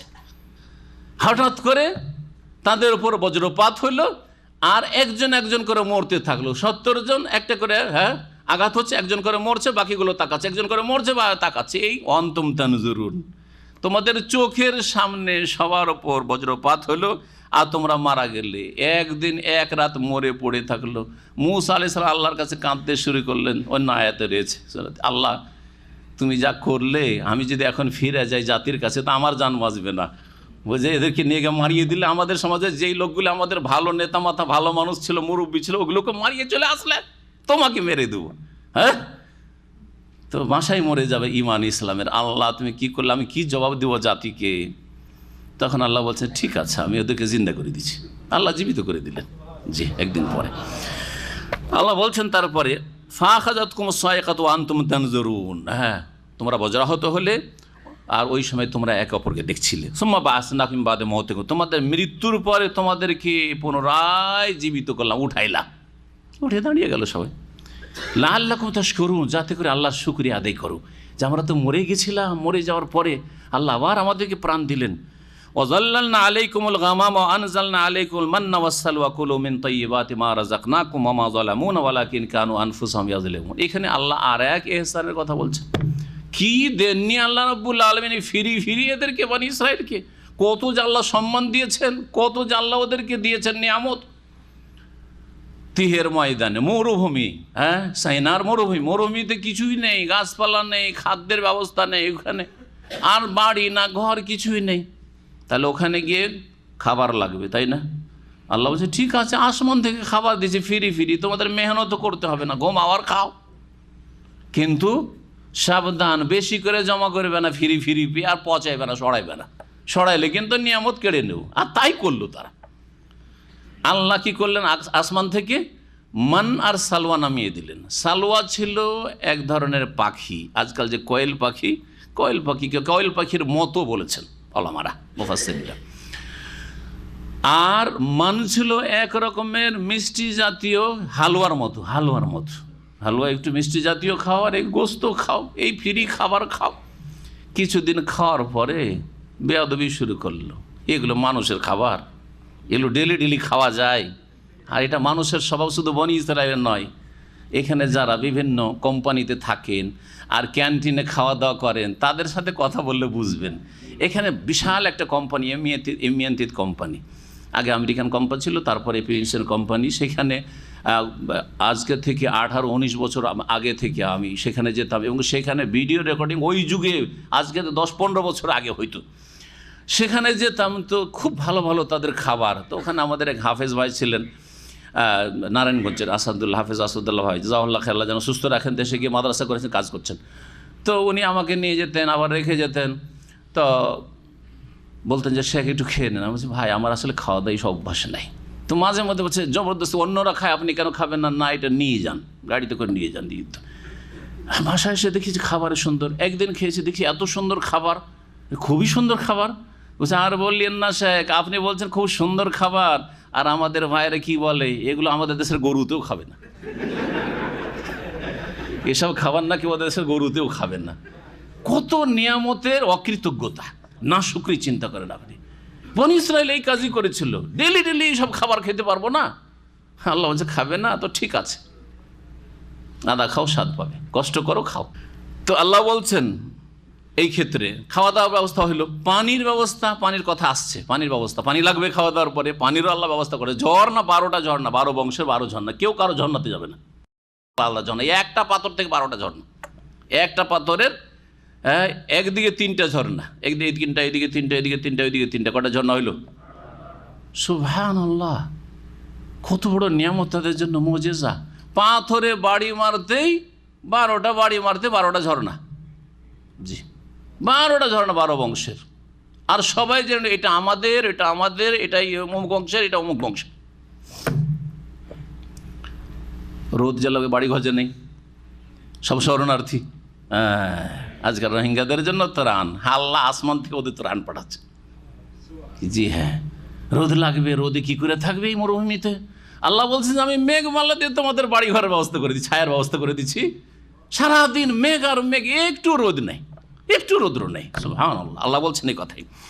ওয়াযাল্লালনা আলাইকুমুল গামামা, হে বনি ইসরাইল, তোমাদের উপর মেঘমালাকে ছায়া রূপে করে দিয়েছিলাম। মেঘমালা তোমাদের ওপর ছাতার মতো করে দিয়েছিলাম। জি, মাজাল্লা ছাতাকে বলা হচ্ছে আজকে। ওয়া আনজালনা আলাইকুমুল মান্না ওয়াসসালওয়া, এবং তোমাদের জন্য আকাশ থেকে নামিয়েছিলাম মান নামক এক ধরনের হালুয়া খাবার। ওয়াসালওয়া এবং এক ধরনের পাখির গোস্ত। আর বলেছিলাম কুলু মিন তাইয়্যিবাতি মা রাযাকনাকুম, আমি যা তোমাদেরকে রিজিক হিসাবে উপজীবিকা হিসাবে দিয়েছি তা থেকে পাক পবিত্রগুলি খেতে থাকো। ওয়ামা যালামুনা, আর আমি ওয়ামা যালামুনা, তারা আমার উপর জুলুম করতে পারেনি, ওয়ালাকিন কানু আনফুসাহুম ইয়াজলিমুন, তারা নিজেদের উপর অত্যাচার জুলুম করেছে। কি করে? যখন এত পড়ে আছে বেশি বেশি উঠা, ফ্রির মাল, পয়সা তো আর লাগে না, পয়সা লাগলে তো যতটা দরকার ততটা নেবেন, তাই না? নিজের ঘর থেকে পাক শাক করতে হলে যতটা লাগবে ততটা নিয়ে পাক করবেন, বেশি করবেন।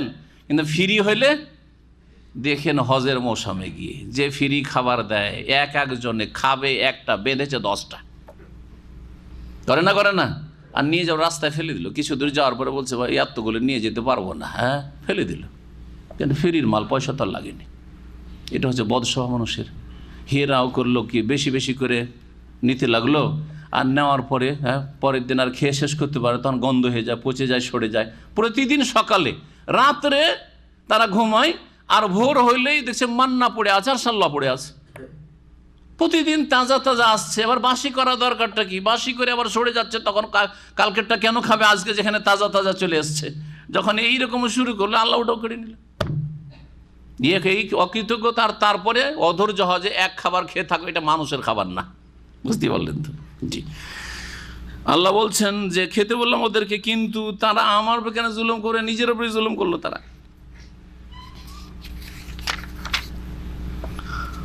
ওয়াইজ কুলনা দুখুলু হাযিহিল কারিয়া, আর যখন তাদেরকে বলেছিলাম স্মরণ করো ওই কাহিনীকে যে তোমরা এই জনপদে প্রবেশ করো। আল্লাহ বললেন যে তোমরা এই তিহের ময়দানে কতদিন পড়ে থাকবে, জালেমের কবল থেকে রক্ষা পেয়েছো, ফিরআউনের সেনাবাহিনীকে ধ্বংস করেছি, আর ওইদিকে ঘুরিয়ে যেতে হবে না, আরও ক্ষমতা দখল করতে হবে না।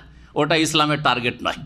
ইসলামের টার্গেট তৌহিদ প্রতিষ্ঠা। তৌহিদ প্রতিষ্ঠা হয়ে গেছে, তৌহিদ সুরক্ষিত হয়ে গেছে। এখন তোমরা তোমার বাপদাদার দেশে চলো, জি ফিলিস্তিনে চলো। ফিলিস্তিনে গেলে ওখানে জালেমরা আছে, আমালেকা আছে, আর ওদের বিরুদ্ধে লড়াই করতে হবে। একটু আগে যে বলছিলাম, লড়াইয়ের জন্য আল্লাহ হুকুম করলেন যে লড়াই করতে হবে। লড়াই করতে আমরা পারবো না, ওই জাতির সামনে আমরা দাঁড়াইতে পারি। মুসা তুমি তোমার রব গিয়ে লড়াই করো, আমরা যখন দেখবো যে বিজয় হয়ে গেছে তখন মানে ঢুকে পড়বো তোমার পিছনে পিছনে। আল্লাহ বললেন যে উদখুলু হাযিল কারিয়া ফাকুলু মিন হাইসু শি'তুম রাগাদা, আর সেখান থেকে তোমরা, ফিলিস্তিন খুব সুন্দর দেশ, জৈতুনের দেশ, তিনের দেশ, হ্যাঁ বরকতের দেশ। আল্লাহ বরকত বলেছে আল্লাযী বারাকনা হাওলা, চারিদিকে বরকত আর বরকত রয়েছে সেখানে।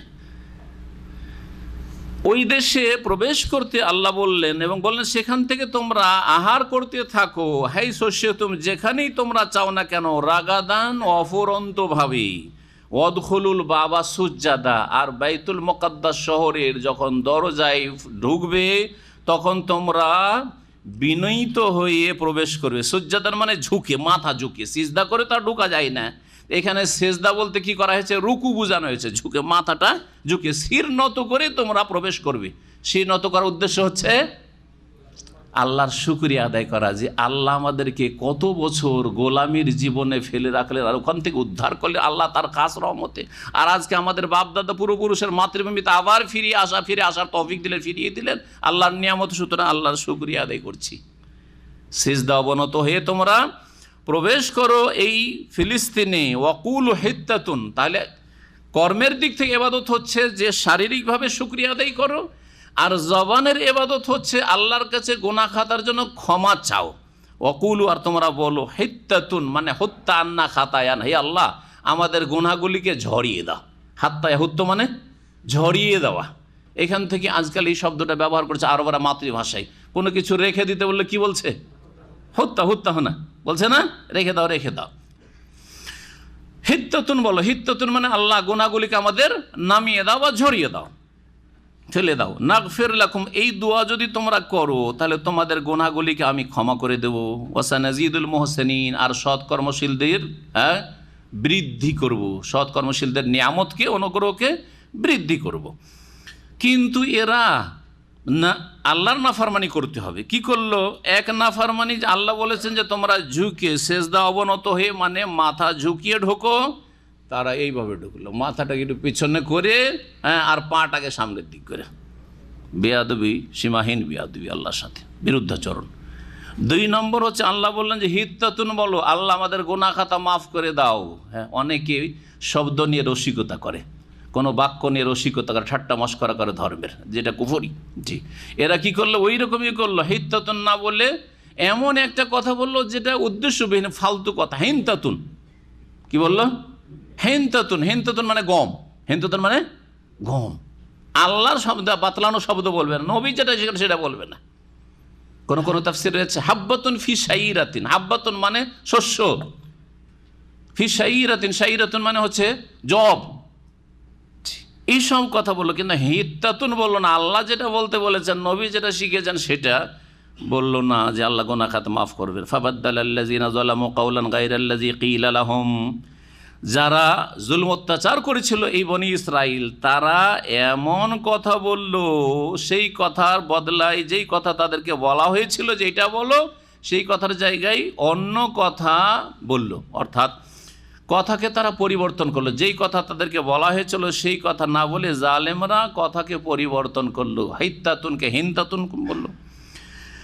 ফানজালনা আলাল্লাযিনা যালামু রিজজাম মিনাস সামাই, অতঃপর এর ফলস্বরূপ আমি জালেমদের ওপর আকাশ থেকে শাস্তি নামিয়ে দিলাম। কি শাস্তি ছিল? রিজ মানে হচ্ছে আযাব। এই শাস্তি ছিল প্লেগের শাস্তি, মহামারী। নবী করিম সাল্লাল্লাহু আলাইহি ওয়াসাল্লামের সহিহ বুখারীতে একটি হাদিস রয়েছে যে মহামারী যে রোগ, এই যে বসন্ত, গুটি বসন্ত, তারপরে কলেরা, যেগুলিতে মানুষ হাজার হাজার সাথে সাথে শত শত মরতে থাকে, গ্রাম কি গ্রাম উজাড় হয়ে যায়, এগুলিকে মহামারী বলা হয়। তো মহামারী আত-তাউন আযাবুন নাযালা মিনাস রিজজুম মিনাস সামা, আকাশের হচ্ছে আযাব যা আল্লাহ পাঠিয়েছিলেন তোমাদের পূর্বের জাতির ওপরে, বনি ইসরাইলদের ওপর, তাদের অবাধ্যতার কারণে আল্লাহ তাদেরকে ধ্বংস করেছিলেন এই মহামারী দিয়ে। এই মহামারী শুরু হয়ে গেল, মহামারী শুরু হয়ে গেল এই তিহের ময়দানে তাদের ওপর, বিমা কানু ইয়াফসুকুন, তাদের বিরুদ্ধাচরণ করার কারণে। তারপরে আল্লাহ রাব্বুল আলামিন বলছেন পানির কথা। একটু আগে বললাম না যে খাওয়া দাওয়ার ব্যবস্থা হইল, হ্যাঁ, থাকার ব্যবস্থা হলে যে রোদ লাগবে না, ছায়া আছে, হ্যাঁ, নিজে আর ঘর বাড়ি তৈরি করার দরকারই নেই।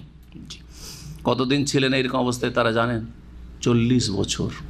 অল্প সময়ে চলে যেতে পারতো তারা যদি আল্লাহর হুকুম মানত আর জেহাদে অংশ নিত মুসা আলাইহিস সালামের সাথে, কিন্তু তারা জেহাদ করতে রাজি হয়নি। যখন অস্বীকার করলো, মুসা আলাইহিস সালামের ইন্তেকাল হয়ে গেল, হারুন আলাইহিস সালামের ইন্তেকাল হয়ে গেল। মুসা আলাইহিস সালামের খাস একজন ছাত্র ছিলেন, তার নাম ছিল ইউশা বিন নুন, যাকে সঙ্গী করে মুসা আলাইহিস সালাম খেজরের সাথে সাক্ষাতে গিয়েছিলেন।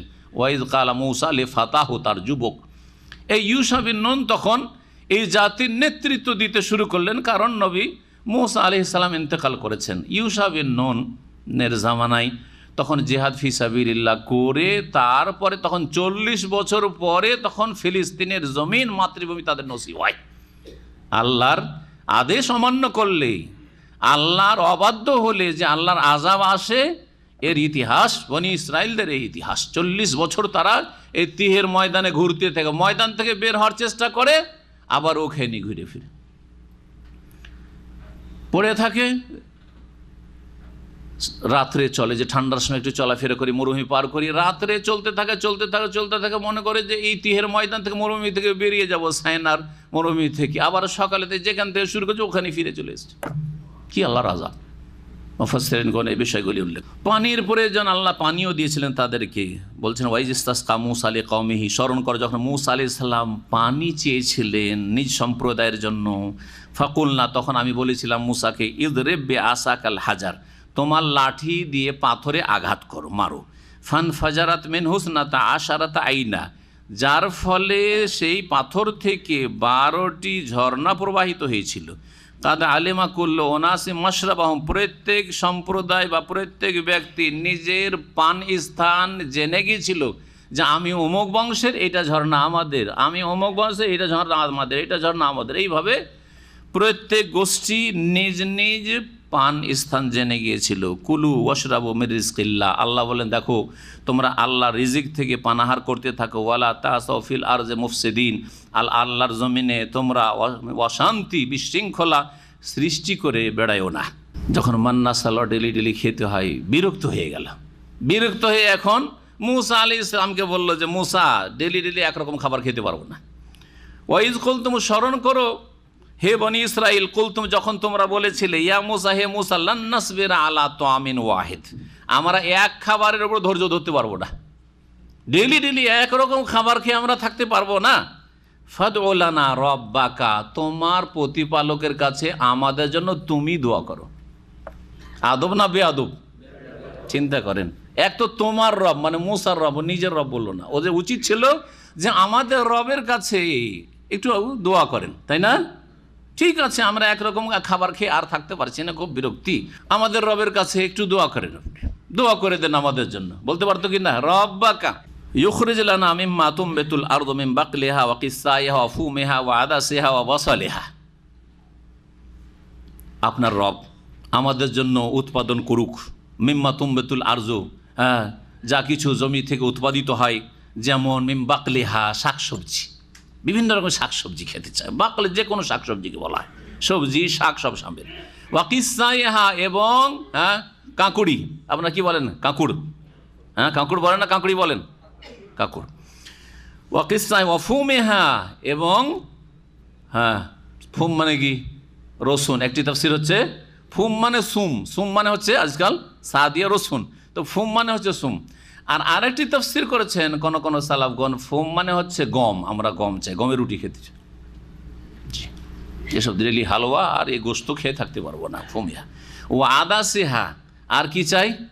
ডাল খেতে চাই, বিভিন্ন রকমের ডাল চাই। ও বাসালেহা, আর পেঁয়াজ খেতে চায়।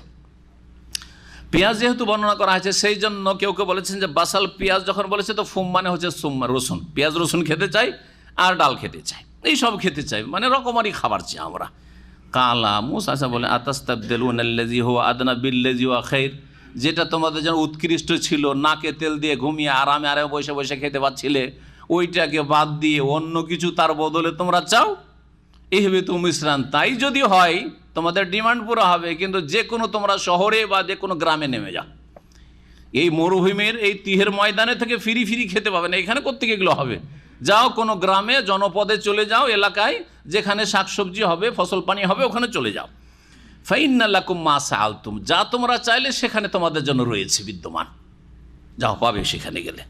ওদরিবাত আলাইহিম যিল্লাতু ওয়াল মাসকানা, তাদের এই অবাধ্যতা, তাদের এই নাফরমানি, তাদের বদ আচরণ, বেয়াদবির জন্য আল্লাহ বলছেন তাদের ওপর চাপিয়ে দেওয়া হইল আজিল্লা, লাঞ্ছনা, ওয়াল মাসকানা, এবং দারিদ্র, ও বাউ বে গাযাবিম মিনাল্লাহ, এবং আল্লাহর ক্রোধে তারা আপতিত হইল, আল্লাহর ক্রোধ তাদের ওপর পতিত হইল। কেন? যালিকা বিআন্নাহুম কানু ইয়াকফুরুনা বিআয়াতিল্লাহ, কারণ যে তারা আল্লাহর বিধানাবলীকে অমান্য করেছিল, আল্লাহ হুকুম করে অমান্য করে, হুকুম করে অমান্য করে। ওয়া ইয়াকতুলুনা আন-নাবিয়্যিনা বিগাইরিল হক, আর অন্যায়ভাবে তারা নবীদেরকে হত্যা করেছে। এই ইহুদি জাতি বনি ইসরাইল এক নবী না, নবীন আল্লাহ বলেছেন, ইয়াকতুলুনাল আম্বিয়া, নবীদেরকে হত্যা করতো তারা, নবীদের খুনি এরা। শেষ নবী মুহাম্মদুর রাসূলুল্লাহ সাল্লাল্লাহু আলাইহি ওয়াসাল্লামেরও খুনি হচ্ছে ইহুদিরা, ভালো করে শুনে রাখেন। জানেন, আমার আলোচনা মনে আছে যে নবী সাল্লাল্লাহু আলাইহি ওয়াসাল্লাম শাহাদাত বরণ শহীদ হয়েছেন কার হাতে? ইহুদিদের হাতে। ইহুদিরা হচ্ছে নবী, শেষ নবী মুহাম্মদুর রাসূলুল্লাহ সাল্লাল্লাহু আলাইহি ওয়াসাল্লাম খুনি। কোত্থেকে জানলেন? নবী করিম সাল্লাল্লাহু আলাইহি সাল্লামকে বিষ মাখা ওই ইহুদি মহিলা দাওয়াত দিয়ে কি দিয়েছিল? পায়া দিয়েছিল, পায়া চিবিয়ে নিয়েছিলেন, একটু গিলেও নিয়েছিলেন। আল্লাহ বেশ কিছুদিন তার স্পেশাল ক্ষমতায় কুদরতে বাঁচিয়ে রাখলেন, কারণ দিনের দাওয়াতের কাজ এখনও বাকি আছে। দিন যখন কমপ্লিট হলো, আলিয়াউমা আকমালতু লাকুম, যখন নবী সাল্লাল্লাহু মৃত্যু সজ্জায়, তখন তিনি বলছেন যে ওই যে বিষ মাখা আমি পায়া খেয়েছিলাম, তার বিষের তাসির, বিষের প্রতিক্রিয়া এখন আমি হাড়ে হাড়ে টের পাচ্ছি, মনে হচ্ছে আমার শিরা উপশিরাগুলো ছিন্ন ভিন্ন হয়ে যাচ্ছে। আল্লাহু আকবার। তার আগে বনু নাজির বিচার সালিসের নামে নবী মুহাম্মদ রাসূলুল্লাহ সাল্লাল্লাহু আলাইহি ওয়াসাল্লামকে দেয়ালের পাশে বসিয়ে ওপরে একজন বদমাইশকে উঠিয়ে যে বড় পাথর নিয়ে যাবে, একেবারে মাথার উপরে ফেলবি আর মুহাম্মদকে এখানে সেরে দিবি। জি, বহুবার চেষ্টা করেছে ইহুদিরা নবী করিম সাল্লাল্লাহু আলাইহি ওয়াসাল্লামকে খুন করার। জি, এই হচ্ছে ইহুদি জাতি। যালিকা বিমা আসাউ, আর এসব আযাব কেন? কারণ তারা নাফরমানি, বিরুদ্ধাচরণ করেছিল। ওয়া কানু ইয়াতাদুন, আর এরা সীমা লঙ্ঘনকারী জাতি ছিল।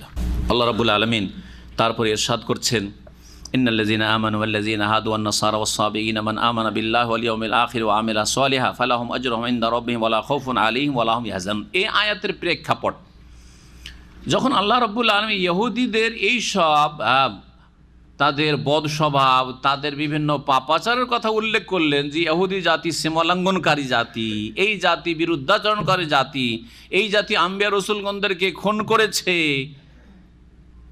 এইসব কথা যখন আল্লাহ বর্ণনা করলেন তখন প্রশ্ন উঠে একটা স্বাভাবিক যে আচ্ছা ওই জামানায় ইহুদিদের মধ্যে বনী ইসরায়েলদের যারা ভালো মানুষ ছিল, তাদের তৌহিদ আল্লাহর একত্ব ছিল, তারা শিরকেও লিপ্ত হয়নি, আর তারা এই সব বিভিন্ন পাপে জড়ায়নি, তারা কাউকে খুনও করেনি, তারা হারামও খায়নি, তারা কি নাজাত পাবে না?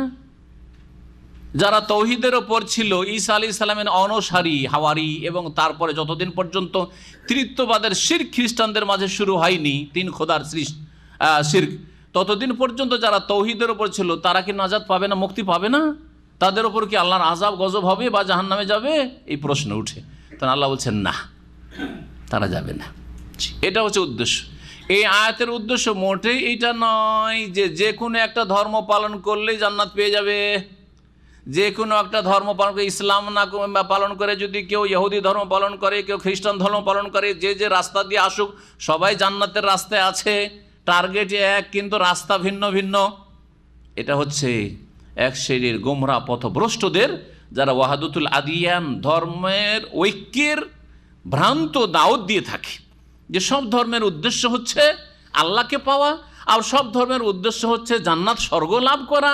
সুতরাং অসুবিধা নেই, আপনি ঢাকা যাচ্ছেন, কেউ যাচ্ছেন আপনি উত্তরবঙ্গ থেকে, কেউ যাচ্ছেন দক্ষিণবঙ্গ থেকে, কেউ আসছেন আপনি লঞ্চে আসছেন, কেউ আসছেন আপনি বাই প্লেন আসছেন, কেউ আসছেন এদিক থেকে ওই দিক থেকে, কেউ সিলেটের দিক থেকে, দক্ষিণ দিক থেকে, উত্তর দিক থেকে ইত্যাদি।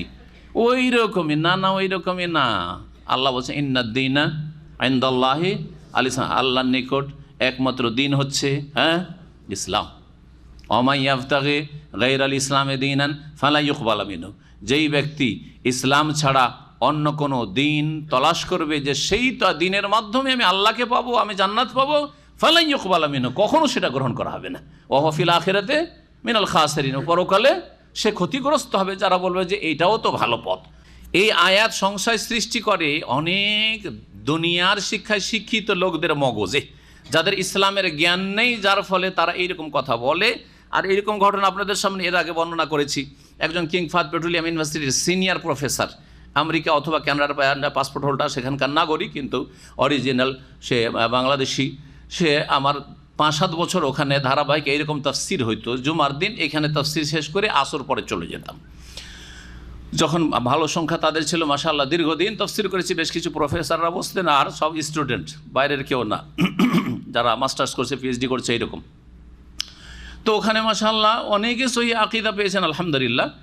এই লোকের আকীদা মোটামুটি সহি, কিন্তু এই ক্ষেত্রে তার কি ছিল, বিভ্রান্তি ছিল। সে আমাকে তাফসিরের শেষে বলছে যে যারা ইহুদি অথবা খ্রিস্টান কিন্তু তাদের তৌহিদ ঠিক আছে, মানে এক আল্লাহর ইবাদতবন্দি করে, তারা কেন জান্নাত পাবে না? অসুবিধাটা কোথায়? তাদেরও তো তৌহিদ ঠিক আছে। আমি বললাম যে তাদের তৌহিদ ঠিক আছে, রেসালাত ঠিক আছে, এক আল্লাহর ইবাদত করতে হবে এবং এক রসুলের তরিকা ইবাদত করতে হবে, এটা ঠিক আছে। লা ইলাহা ইল্লাল্লাহ ঠিক আছে, মেনে নিলাম, কিন্তু মুহাম্মদুর রাসূলুল্লাহ শাহাদাত ঠিক আছে, আশহাদু আল্লা ইলাহা ইল্লাল্লাহ ঠিক আছে, ওয়া আশহাদু আন্না মুহাম্মাদুর রাসূলুল্লাহ ঠিক আছে। পরের সপ্তাহে এই বিষয়ে বেশ কিছু ম্যাটেরিয়াল নিয়ে গেলাম, পয়েন্ট নিয়ে গেলাম, আর আলোচনা করলাম লম্বা করে যে দ্বীন ইসলাম ছাড়া, নবী করিম সাল্লাল্লাহু আলাইহি সাল্লামের এই কালিমার 2টি পার্টের সাক্ষ্য প্রদান ছাড়া, লা ইলাহা ইল্লাল্লাহ একটা অংশ আর মুহাম্মদুর রাসূলুল্লাহ একটি অংশ, 2 অংশের শাহাদাত ছাড়া কেউ নাজাত পাবে না।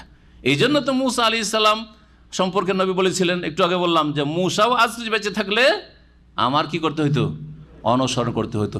ঈসা আলাইহিস সালাম যখন কিয়ামতের পূর্বে নেমে আসবেন আকাশ থেকে, তখন নবী করিম সাল্লাল্লাহু আলাইহি সাল্লামের তরিকায় দেশ পরিচালনা করবেন, সেই তরিকায় বিচার পরিচালনা করবেন, সেই তরিকাতে মানুষকে দাওয়াত দেবেন। তিনি নবী হয়ে তখন দাওয়াত দেবেন না, এই উম্মতের একজন শ্রেষ্ঠ ব্যক্তি হয়ে দাওয়াত দেবেন। আল্লাহ বলছেন ইন্নাল্লাযীনা আমানু, নিশ্চয় যারা বিশ্বাস স্থাপন করেছে, ওয়াল্লাযীনা হাদু, আর যারা ইহুদি হয়েছে। হাদু, আল্লাহ ইহুদির নাম তাহলে দেননি, ইন্নাল্লাযীনা আমানু ওয়াল্লাযীনা হাদু, ঈমানদার যারা মুমিন।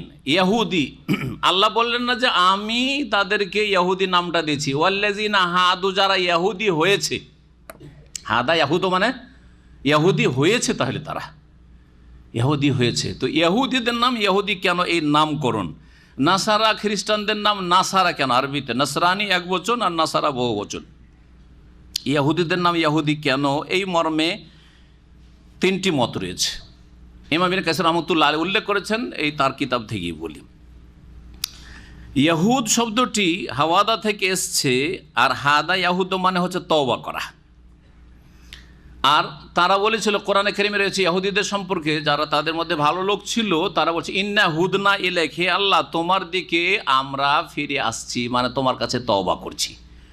তো হুদনা থেকেই এদের নাম ইহুদি পড়েছে। এইটা এক নম্বর নামকরণের কারণ। দ্বিতীয় কারণ হচ্ছে যে ইহুদিরা হচ্ছে বনি ইসরাইল, আর বনি ইসরাইল মানে ইয়াকুব আলাইহিস সালামের ছেলেরা, তাই না? ইয়াকুব আলাইহিস সালামের সন্তানরা, বংশধর। ইয়াকুব আলাইহিস সালামের কয় ছেলে ছিল বললাম? 12 ছেলের বড় ছেলের নাম ছিল ইয়াহুদা। বড় ছেলের নাম ছিল ইয়াহুদা বা ইয়াহুজা, জাল দাল কাছাকাছি উচ্চারণ। জি, তো ওই নামেই এদেরকে বলছেন যে লেনিসবাতিম ইলা ইয়াহুদা আকবর আওলাদি ইয়াকুব। ইয়াকুব আলাইহিস সালামের 12 ছেলের মধ্যে বড় ছেলের নাম ছিল ইয়াহুদা। ওই নাম থেকে ইহুদিদের নাম ইহুদি হয়েছে। আর কেউ কেউ বলেছিলেন যে ইহুদিদের নাম ইহুদি এই জন্য পড়েছে যে তারা যখন তাওরাত পাঠ করতো তখন তারা ঝুঁকতো, এরকম করে ঝুঁকতো। এই ঝুঁকাটা ওদের থেকে আমাদের মুসলিম সমাজের এক সেই হাফেজদের মধ্যে চলে এসছে। পড়ুক আর না পড়ুক ঝুঁকা শুরু করে, পড়ার চাইতে ঝুঁকে বেশি। দেখেছেন, হেফজখানাতে চলে যাবেন, এই পড়ো, যেমন টিচার বলেছে মুখে পড়ছে না, ঝুঁকে চলে যাচ্ছে, যাতে টিচার দেখে যে হ্যাঁ পড়ছে, কিন্তু আসলে মুখে পড়ে না। ভালো করে খেয়াল করো, অনেক সময় দেখেছি মুখে পড়ে না, বদমাইশি করছে, কিন্তু ঝুঁকে দেখাচ্ছে যে আমি পড়ছি। জি, এই জন্য সৌদি আরবের ওলামারা, কোরআন সুন্নাহর অনুসারী, তারা বলছেন যে কোরআন তেলাওয়াতের সময় ঝুঁকা, এই হরকত, মাথা ঝুঁকানো, এটা সুন্নতের খেলাফ কাজ। কোনো সাহাবী ঝুঁকে ঝুঁকে কোরআন পড়েন নাই। হয়তো অনেকের জন্য নতুন লাগবে, তাই না? হ্যাঁ, কিন্তু সংশোধন করতে হবে। এগুলো বদ অভ্যাস, এগুলো অচেতনভাবে ইহুদি নাসারাদের থেকে চলে এসছে, সচেতন না। আপনি অন্যভাবে পড়লে ঝুঁকেন না কেন? কোনো উপন্যাস পড়ছেন ঝুঁকছেন, বাংলা পড়ছেন ঝুঁকছেন, কিন্তু কোরআন পড়তে লাগলে আউযু বিল্লাহি মিনাশ শাইতানির রাজিম, ঝুঁকা শুরু করল।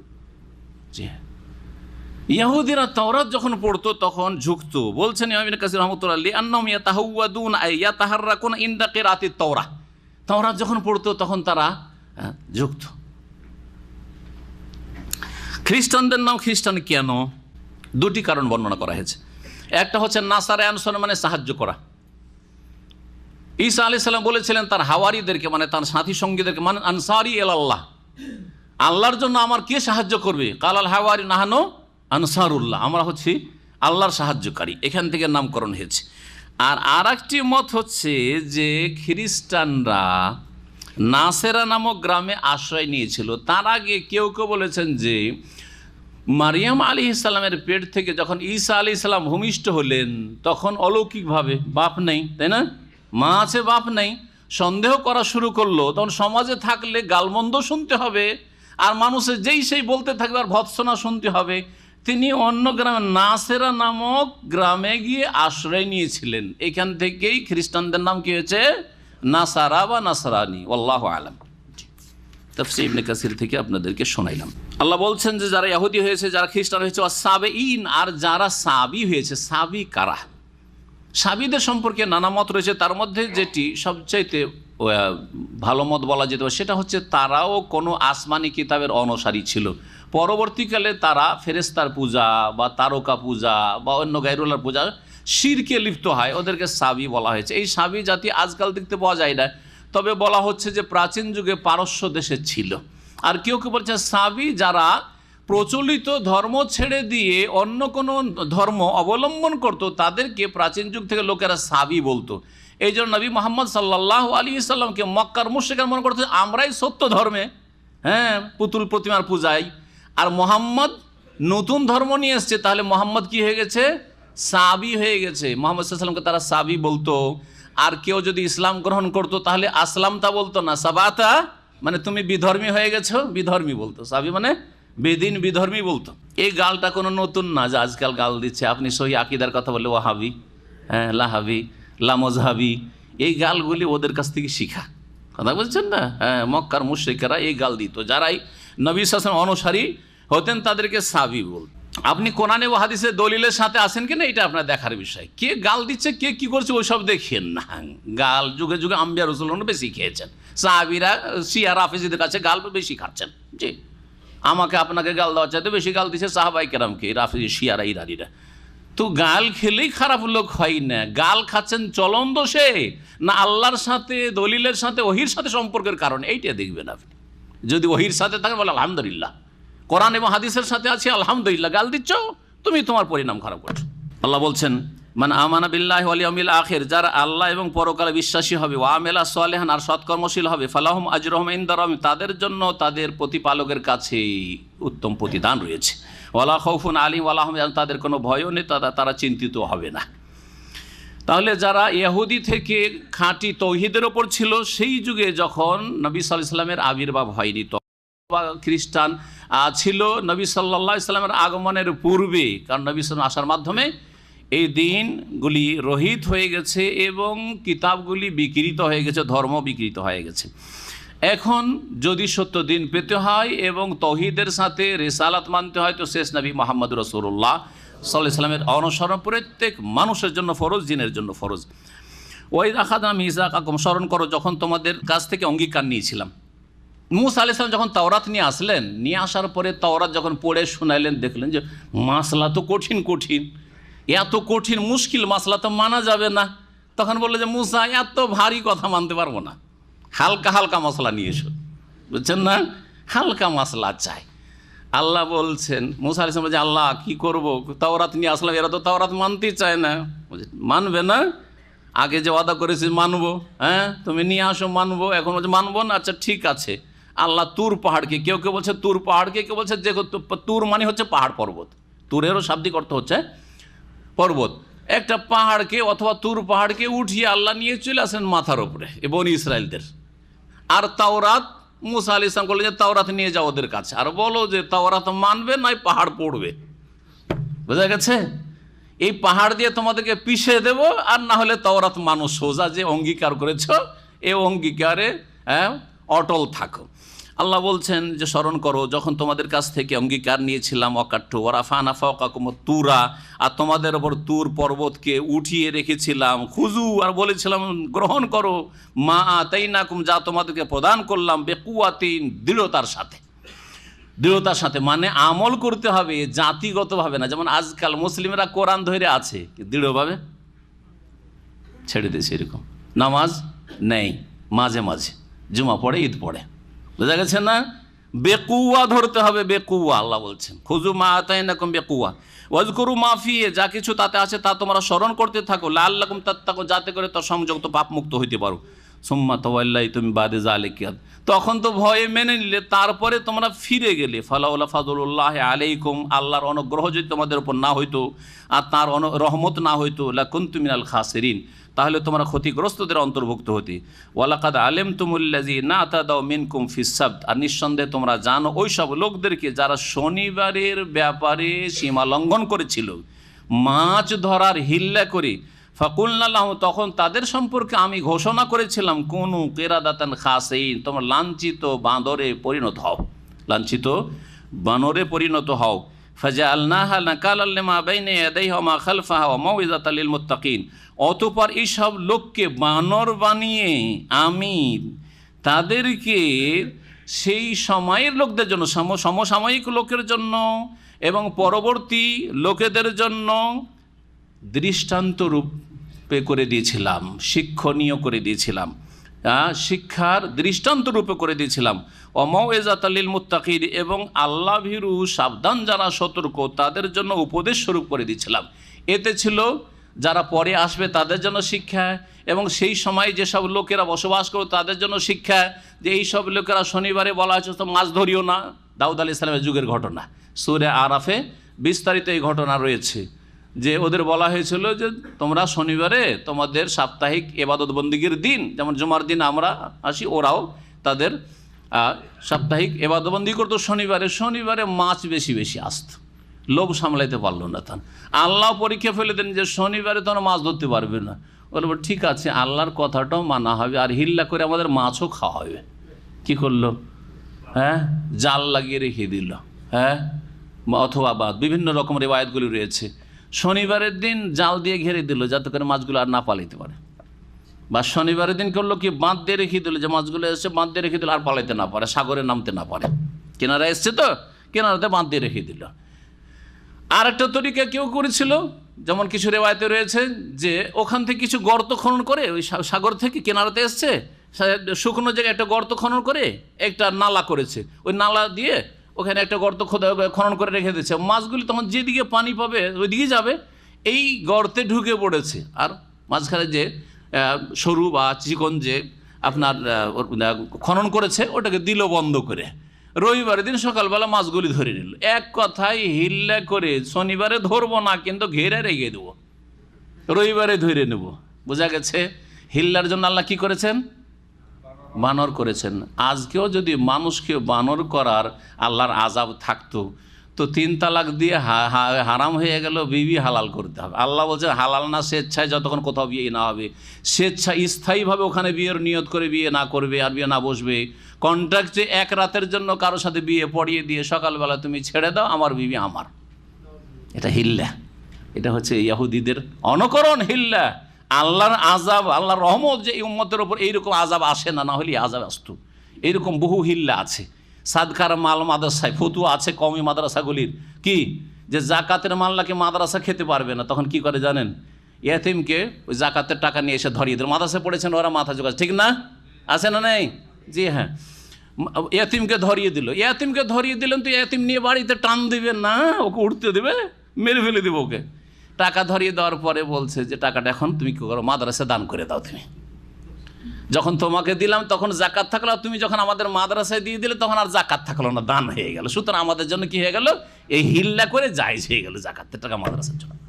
শোনা জায়েজ হিল্লা, হারাম হিল্লা, এগুলি তো আল্লাহর আযাব আসবে। আল্লাহ যেন হেদায়েত দান করে এসব আলেম ওলামাদেরকে, যাদেরকে আলেম বলছেন আপনারা। এই জন্য মন্দ আলেমের পরিচয় নিয়ে গত সপ্তাহে আলোচনা করেছি। আল্লাহ যেন আমাদেরকে হেদায়েতের উপর রাখেন, আল্লাহ যেন গুনাহ খাতা আমাদের মাফ করে দেন। সুবহান রাব্বিকা রাব্বিল ইজ্জাতি আম্মা ইয়াসিফুন ওয়া সালামু আলাল মুরসালিন, আলহামদুলিল্লাহি।